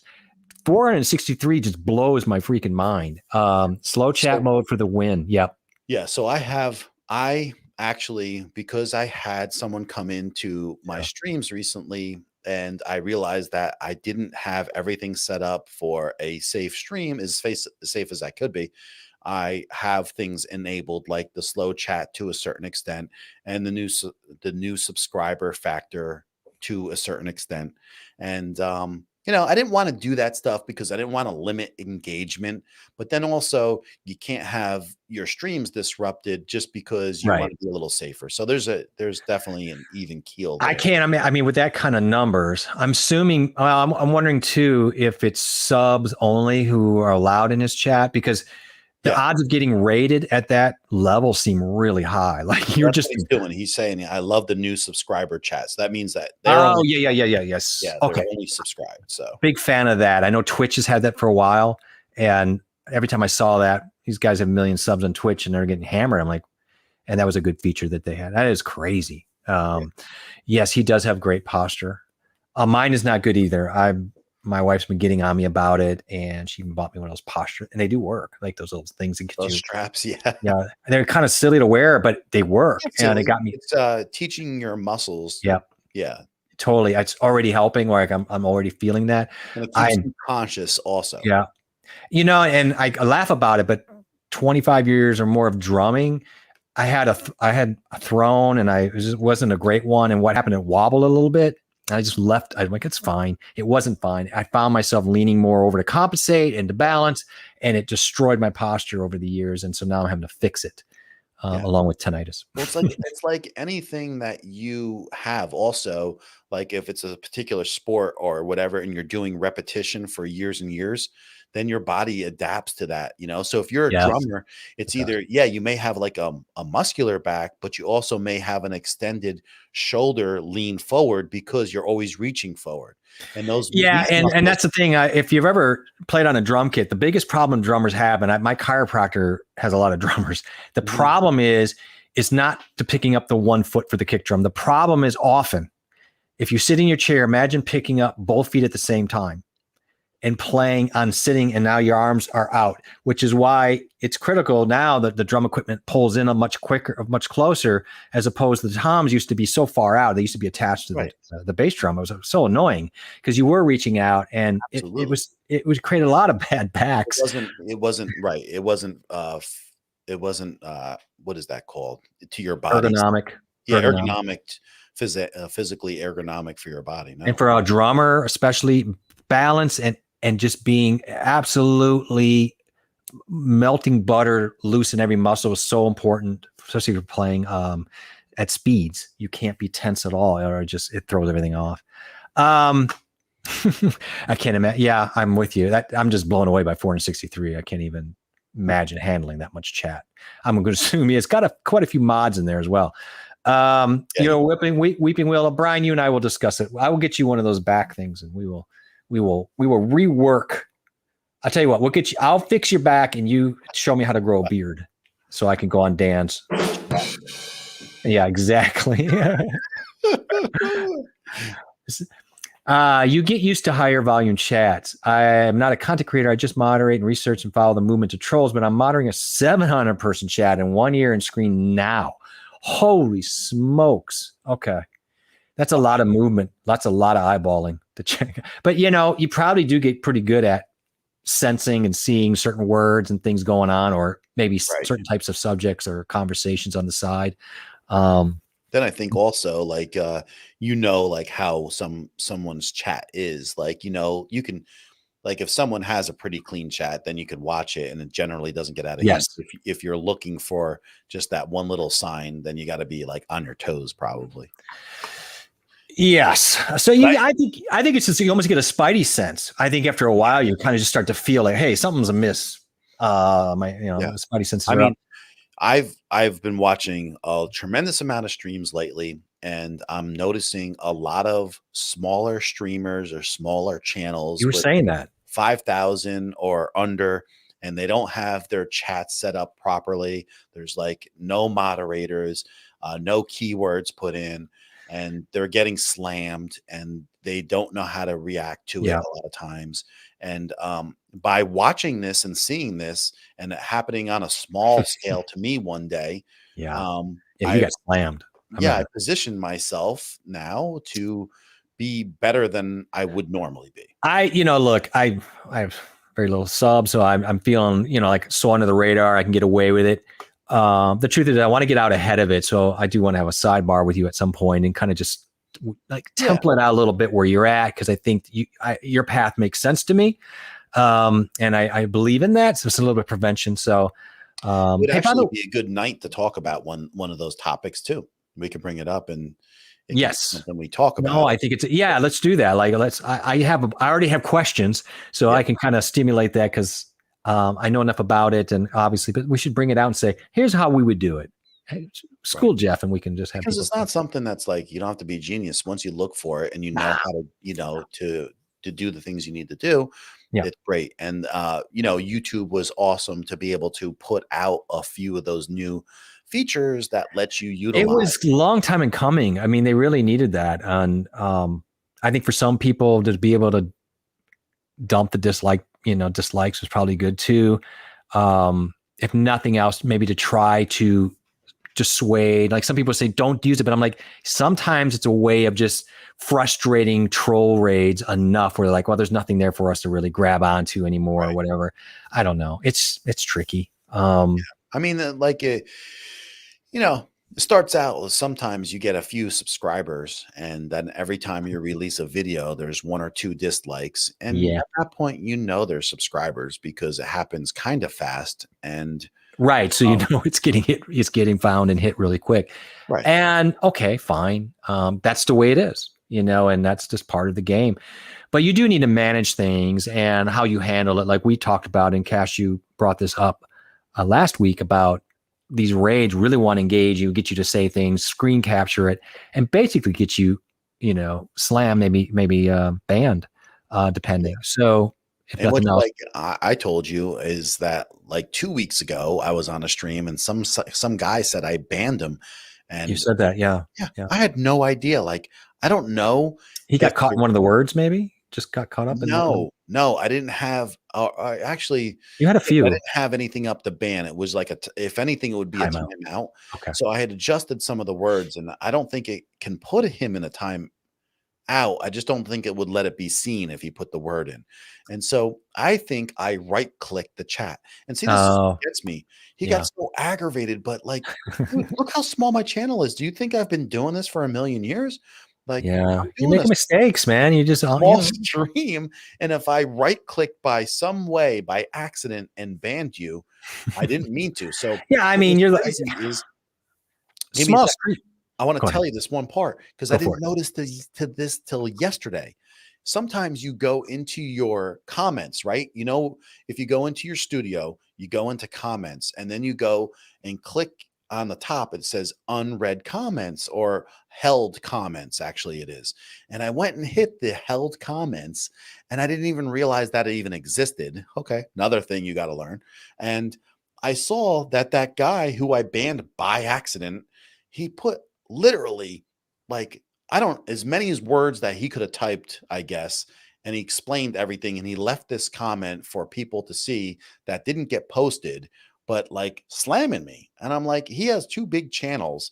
And I'm like, really? You're this confrontational of a person? Because I came and I did tell him that I did it by mistake, but I think this came first. But man, this guy can type. I would have never wasted my time of how much typing he did. But yeah, so he was like really PO'd at me, and I like, this was all an accident. It was so crazy. I can't believe some people get so round up about stuff like that. One Yeah, guy in same thing. Mod 4 has 35K subs, but it's a controversial subject. He started getting into the habit of giving himself the first thumb down. That habit has insulated him from looking at that number. And that's interesting because that's a really interesting psychological This is trigger to how do. this guy is too. He's got a negative type of content that he has about 30,000 subs, and he talks about a sport athlete that he doesn't support, that people think he's the best athlete in this field, and he loves the controversial of the negative in the rebuttals. Okay. And because, listen, why wouldn't that be popular? Because now you're going to fight against the majority. So it gets people agitated and they want to express themselves. So I totally get his channel, and that's doesn't bother me at all. Like, that's brilliant, I think. But the thing was, he really got just like PO'd at me, and I was like, totally a mistake. And he even said, so and then weird, he told man. me it was a mistake. And I'm like, dude, trust me, I didn't ban you because you were just coming in to talk. Why? Not at this level. Why would we want to ever? No, I wouldn't want to anyway. Who was asking me? He said, would you want to come on my show? And it was in a stream. And he said, we talk about controversial things. Yeah. And he thought that I hit that. And I was like, I did not. Did he ever relent and go, okay, I get it? Or did he just bite into it? He kept on fighting me because we went back and forth on his channel, like 6 comments. And I'm like, listen, I'm not here to prove myself to you. That's what I said. I'm not here to prove myself to you. I just want to let you know that I didn't mean it. And that's the truth. I mean, if somebody just came up to him and said, I didn't mean that, that was not my intention, I'd be like, oh, we're done. That's okay. I mean, she's saying the first day, Cashew's saying the first day we talked, you guys were lost for a moment because my chats didn't flow in sequence. I had included a word that caused my whole text to not appear. Interesting. You didn't delete it. It is automatic. Now, you follow that train of thought? Yeah. So that must have been on my chat. And so yes, I did recognize some things that I have in chat that, there are like these words that are kind of broad, and I've been trying to delete them. Yeah. Like, I'm like, here. It's aggressive. It's almost aggressive. And when you say broad, it ends up being a little aggressive. It could be used as a bad thing potentially, but it's like, it's a little aggressive to hold it back, you're saying, right? So I'm trying to fine tune that, because I didn't type all these words in, they were copied. And then I've been going through them a little bit to try to improve it. So nothing's perfect. That's the trick right there, is to try not to get innocent people harmed in a way. There are so many words though. I guess I didn't understand that. Might have thought you guys deleted my comment. Okay. Huh. So it was held back essentially. And Cashew's saying basically it looked like it could be taken that you're just deleting my comment. And Brian has a couple held back comments here and there too that I don't see until, because what it is I think I had some things where if it's like emojis overdone or something, listen, and that's what I tried to explain to this guy, that I was using Stream Elements, where there's other factors that you can go through Stream Elements to help you by like these bots that slow down any kind of things that get out of control. But on top of that, it goes to show that I didn't cover all my bases, because I don't have the word list that I do now. It's definitely a learning. It is really helpful, Cashew, to bring this stuff up, because I think this is definitely, as you grow, you want to really stay ahead of this information. And a lot of people just put it off as like, I'll deal with it when it happens. And that's fine, but that's probably not the best time to be becoming more aware of what it is, what's really, because it is weird. Like, it's not like A plus B equals C in this. There is some nuance to the words you can choose and how it affects people and how people can take what's happening that you set up. So, it's true. It's a learning curve for me, but I'd rather have things try to not get out of hand, or someone ask me something and then I could say, like, look, I think, I'm sorry, but do you think maybe the trade-off here is, if you indeed do have mods that you're entrusting, you don't mind maybe being a little less broad-based in some of the words, and you can be a little less aggressive, and hoping that the mods and the eyeballs catch it on a human level, which would be best, because I think humans handle context better. Yeah, they do, but not necessarily do you, like, if you have, two mods. What if one shows up that night for like, you have to realize, besides you, like people are, and Brian, people come in here for 15, 20 minutes, Right. 30 minutes, whatever. Oh yeah. I mean, it obviously scales, you know what I mean? Into a different world pretty quick. Right. 700, 700. that's like, that's out of control. but I don't know. I feel like that, I feel like sometimes that people try, I don't know, like, I think what a lot of people realize that small channels and small streamers, they're striving and working really hard to get somewhere. And those types of people are really vulnerable to getting hammered. That could really shock some people a lot, and it could almost make some people not want to stream. Not me, but Well, at that phase, a lot of people just are not at all ready or built for it. Right. They just have not comprehended that kind of venom that could come out. And so, yeah, they love that. I mean, of course you want the people that are going to react. I mean, you go to Tom's channel, you might think this is great. I want to get more. No, you're never gonna get through. No one's going to care what you have to say. Team Raid. You got mods. I'm sure they've got it set up. You know what I'm saying? So they're going to go where they can really get, like you say, I think it is true. I mean, you want to reach high. You would rather affect people like Tom, or even a Heather at that. You know what I'm saying? But it's harder because those people usually are dialed in. So maybe it is easier to go on to people that just are, I won't say careless, but maybe they're not in the know, What's he saying here? Aaron says, all right, I'm back. My incredibly good Infinity internet service didn't want to upload the video. Oh no. So you were just really running all sorts of hammers on this issue.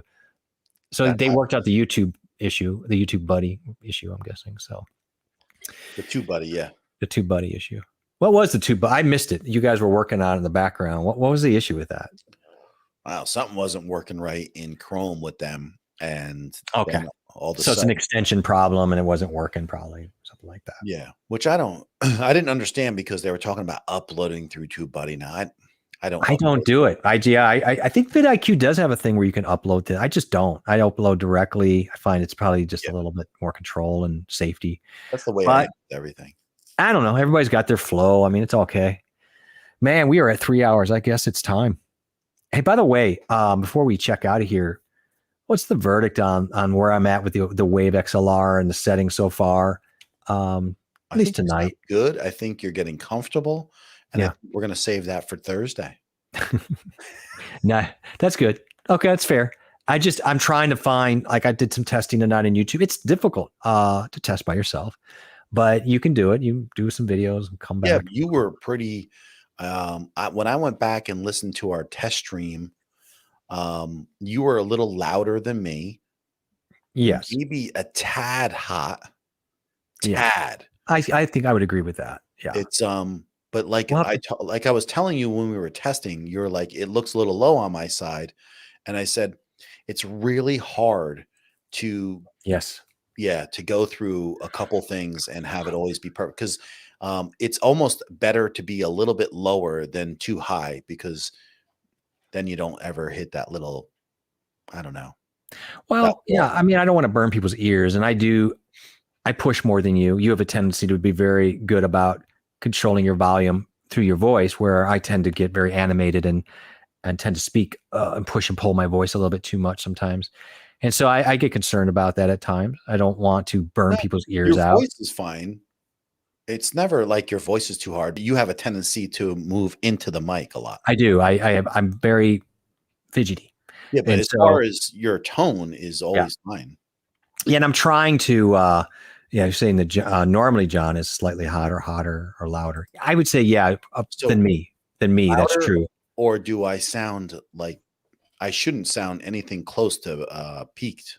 No, I think he's just saying generally you're louder than me. I think I've been lower. What has happened, I've noticed, is this is the one thing where the XLR I think will help me dial in better than the Go XLR. And boy, the fact that they're using that's annoying. Yeah, but I think it's been a while now that you've like leveled up a little bit, because there was a while when you were using the pod mic, you were always like too low. And then I was like, yo, you got to use that thing, the booster. And then you did. And then that helped. I think I was really fighting some things. And I think a lot of it was the ability, I'll say this, the ability of the Wave XLR to sub channel and sub mix does a better job in your ears than, even though the Go XLR does that pretty well, it's not as good.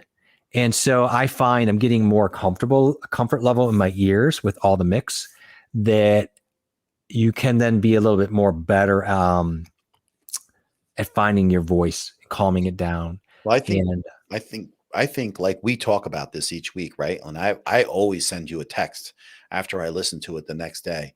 And I'm like, I say, man, we sound really good the last few weeks, like, Right. And we're very much even more and more. And I think once we get into vMix, it would take us maybe a couple of weeks before we'll be pretty darn even, because we discuss like where we want to be as far as our volumes. And so I know we're darn close right now. Brian, I guess my question to you, an honest question would be, you're saying that I'm louder now. That kind of makes sense. Yeah, lately. And my question is, I just turned it down something. I guessed at something. And I guess I'm just questioning, is this loud enough? Is this matching up with what John is at right now? I suspect it's pretty much closer. And I'm asking that because I think from our testing the other night, I might have gone up about 2 dots or 3 on the Go XLR. I mean, the Wave XLR. So if you can tell if I just adjust a little bit, let me know. And if it's too low, let me know that too. I do feel went up. I said, it says, I think you're closer to the mic than last stream. Me. Well, yeah, you tend to get closer as time goes on too. I don't know why I do that. Okay. I'm going to back it up a little bit like a human should. And I mean, you could bring it a little closer, but I'm just saying, like, no, this is, if you really look, it's pretty close right now. Okay. And I think because I changed the way where this is at, I'm just trying to figure it out. With all those dynamics, and because I was trying to keep the noise floor quiet, and with all the fans, and I didn't have a booster, I got into a bad habit of this reaching. And so I am trying to walk away from the mic more, and I appreciate it. I need to be reminded of that. Well, it all depends what you want, because when you get that close though, and you don't talk real loud and just relax, right, the proximity sounds really good. I think you're closer to the mic than I am. Yeah. I'm not right now, but I have been all night probably doing this, because you noticed I've come closer too, but I'm trying not to really talk too loud, because I noticed that when I get the proximity effect, it's more full, but you can easily over dominate this mic sometimes. So yeah, Brian. So what I've done with this mic tonight, so right now I'm really in proximity, but I'm not talking to the mic. So the mic's coming at me side. I'm trying to wash it. So sibilance and all that nonsense. And also just I can be closer to hopefully get a little more this, but with your point, if you're going to do that, you got to be aware of not going crazy in the mic. And I do have a tendency to, so it's just, I'm working on things, and I'm trying to figure out what is the best. You sound really good right now. And yeah, plus, and I think we sounded awesome on vMix. I'm sorry, but vMix was great. And I think what I realized though, going through that, was because the Wave XLR gives me a better feel in here, I can talk more at this level. Go XLR really hammers you. It doesn't really give you the best ears and the best environment. I'm going to be honest with you. I'm just gonna laugh. I've been screaming in the chat room all night. So far, no one besides me has found it disruptive. Whose chat room all night? The one you're moderating? Yeah. So I don't know. They must talk in a chat room. Yeah. Amongst each other, because there's I think there's a group of them all working. I got you. I don't know.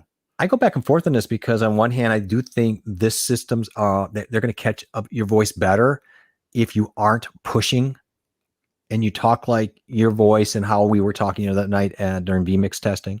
Yeah. On the other hand, I go, am I killing energy? Because my energy comes from being so, that's who I am. And so I just got to find that, I gotta just kind of find that balance, but yeah, no, it's a joke. Okay. Can't make it easy. I'm like, man, I'm missing out. I'm like Discord or what's happening. I don't know what's going on.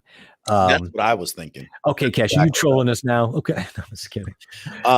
Yeah, I mean, the thing is, Jeff, don't overthink it. Just relax. No, I'm just, it's I'll fine. always let you know if Yeah. something doesn't sound right. And you kind of said it when we did the stream at 3 a.m. You're like, man, I think my voice sounds the best it's ever happened. I'm like, yeah, I do. agree with you.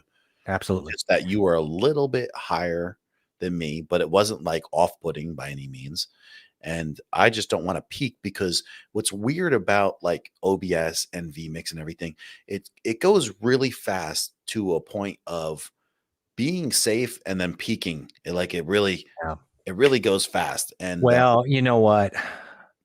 Doing the testing below. I'd rather stay below that. Yeah, if you start getting out of like the normalization area with OBS, for example, it starts to just all sorts of clipping and just taking things away and dropping. And so what I've noticed that listening to my intro and outro music, because it's got a lot of bass and mids in it and it fills a lot of notes.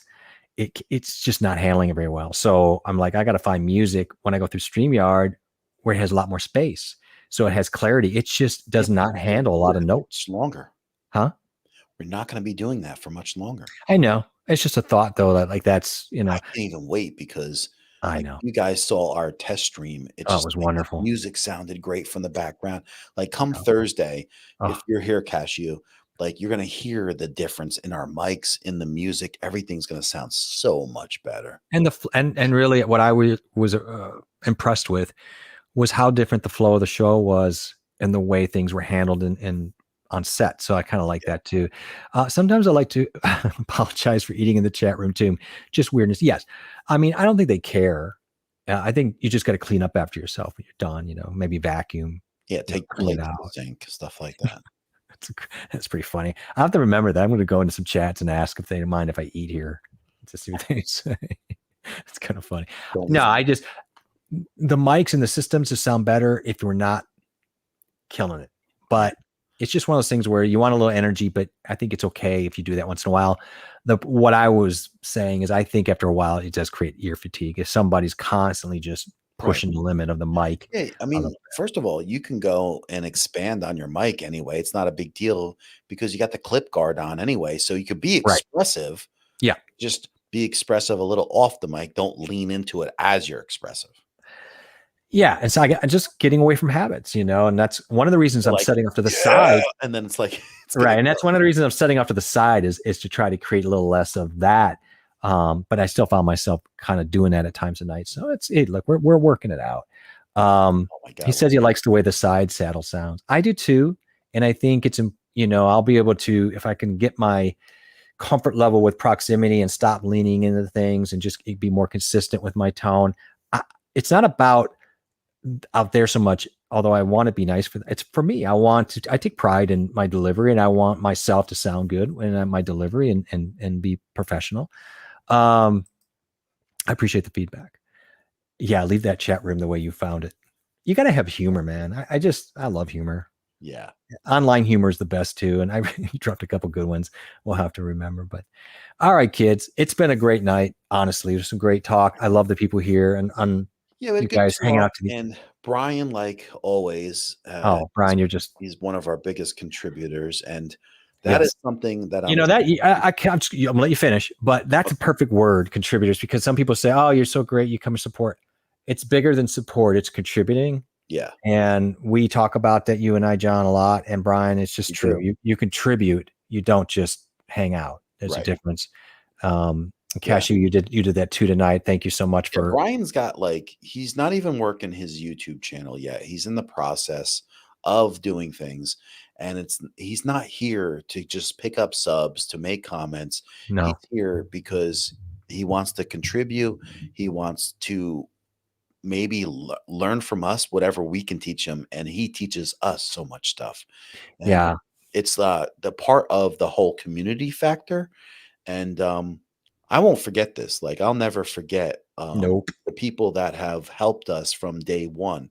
It won't go unforgotten. And not at all. It's been amazing. And then to pick up and have wonderful people like you, Cash, who come in and not just create humor, but it contributed also contributing real information that helps us.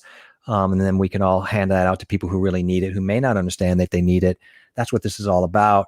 It really doesn't mean it's just that's what it's about, right? So we're having a good time. I don't know if YouTube lets you, but I know like so much. I have this it's called the whatever Nightbot robot, whatever that you can have.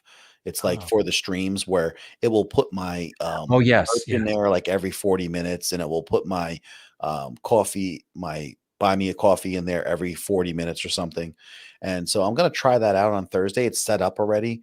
And then also, I don't know if it will work or not with YouTube, but if people comment in our group more and more, there was a thing that I allowed that it like gives the certain people that comment more a little emoji, you know? Yes. So, there's a lot of those little kind of just showing any kind of thank you for that. And I think it's nice. I mean, there's a couple places I go that happens. I'm like, oh, it's nice. Do I need it? No, but I think I appreciate it. I'm not sure if it will work for YouTube, but it was just I don't know. Try it out. It does. But yeah, this little thing, it's got a lot of promise. Yeah, it does. I don't. Everything you say about it is valid. But I just think it'll be fixed. I just think they'll over time, those things will get, but right out of the box, let's just put it this way. For the V1, it's a home run. I think. So far for me, I would say it's about a home run for version 1. Sure. Yeah. I mean, like, they're going to see, I don't know how they didn't think they wouldn't, but I'm sure they did. It was going to be one of the most popular thing coming out right now. And, and I think that if they improve, they can run with this because they have so much feedback. Literally, if they make this bigger and just add a couple inputs and outputs and some faders, they would just dominate. Yeah. If their devs really do listen, and I do think they do. Who else is, like you said, like we just go over this, and this is what we'll talk about Thursday. There's 2 companies doing this now, and you got both of them. I mean, come on. Yeah, there's Vita Media, who's trying to, but they screwed their software up so bad on their unit apparently that nobody can even figure out what to do with it. Right. I think it's these 2. And in my research for this project, I have some very interesting Twitter clips from TC Helicon's Twitter sphere, and it's uncomfortable when you start talking about the future. Right. So as great as this is, I just don't. There's talk of updates, but it's been shelved. They had a Go XLR2 that was supposed to be put in the works not too long ago, and then the recent Twitter has been basically, that's been postponed. Now they do have some software updates and things that they're talking about that are kind of cool if they follow through on it. But I don't know. Yeah, but the other thing is too, is the previous people who are involved with it are looking to distribute their own type of product. Yeah, and this is the thing you see. So, I mean, they took that now what happens, of course, is if you leave the company, I'm sure there's a no compete clause for a period of time. We'll probably see based on the timing of when the devs left. I mean, it was pretty much the whole team. And they probably, I mean, it reminds me of DW Drums. And then he went down and they left, which is a fantastic drum company. And then he went down to Tampa and built their own custom drum company, and they're doing great because they're using that knowledge. I think that TC Helicon's going to, they're the same thing. They're like, as soon as that non-compete clause opens up, we're dropping our version of this. That'd be interesting. Very well could happen. Brian's doing this whole cough, elbow cough. What is that? I'm missing what he's doing. Is this some meme that I don't know about? Am I too old to understand what this is? I think he's working on things. I think he's got ideas happening. I thought it was dabbing. Who knows, man? This guy, he's just an enigma wrapped up into a riddle, into a puzzle of cues. I don't know. He's what are you kidding, man? I'm sure it means something and we missed it, but all right. Well, John, as always, man, what a great evening for fun. I learned some things tonight, had a lot of fun. I will see you on Brian's laughing at us. I will see you on Thursday. And I'm sure everybody will drop in. And thank you to everybody. I want to start with Brian and Cashew for hanging out near the end again, contributing. Yeah. Of course, Lala and Dan stopping in was amazing. And Aaron, of course, Aaron, Clint, and Robert, Ash, and all the good peeps. Zan was here for a second before dinner. I love that. I love seeing Zan. So yeah, all the good ones. And so we keep rolling along. It was a good night. I will check on you. I'm going to say goodbye to the people. I will check on you in a little bit. Hang around, sir. Brian, I'm going to let you go later, guys. All right. I'm JA. Thank you so much, guys, for hanging around. I really do appreciate it. I will see you guys hopefully next Tuesday. I will drop a thumb and get it out there. Lala, I see you at the end here. I know you've been listening. I can feel you. I can feel that energy. I can't wait to see. I'm going to jump on your stuff coming up soon. I got to find when your next stream is and hang out. And it's been a little too long, but we will get our Notion and we'll get some of these other classes on. I promise you, I'm getting my stuff together. I promise you. But again, thank you for the support. Love it. Talk to you guys very soon. Let's see if I can find with this Wave XLR. See, this is the thing. I don't have a slider, John. So I got to tab out, get this music put out into the output of the streamer. I'm going to put it loud for you guys. I don't know, if it's getting louder. Oh yeah, it is getting louder. Okay. See, we don't have sliders. We don't have the feedbacks. Okay. We'll talk to you. I'm going to put this up here as I head out of here. Okay. All right. Talk to you guys. This is all thumbing without having. I'm telling you, they got to get sliders. Later, guys. I'm going to go outro instead. Oh, there we go. Peace. The one thing that I know is stronger. Love is blind and no one's perfect. Platinum seems so shallow.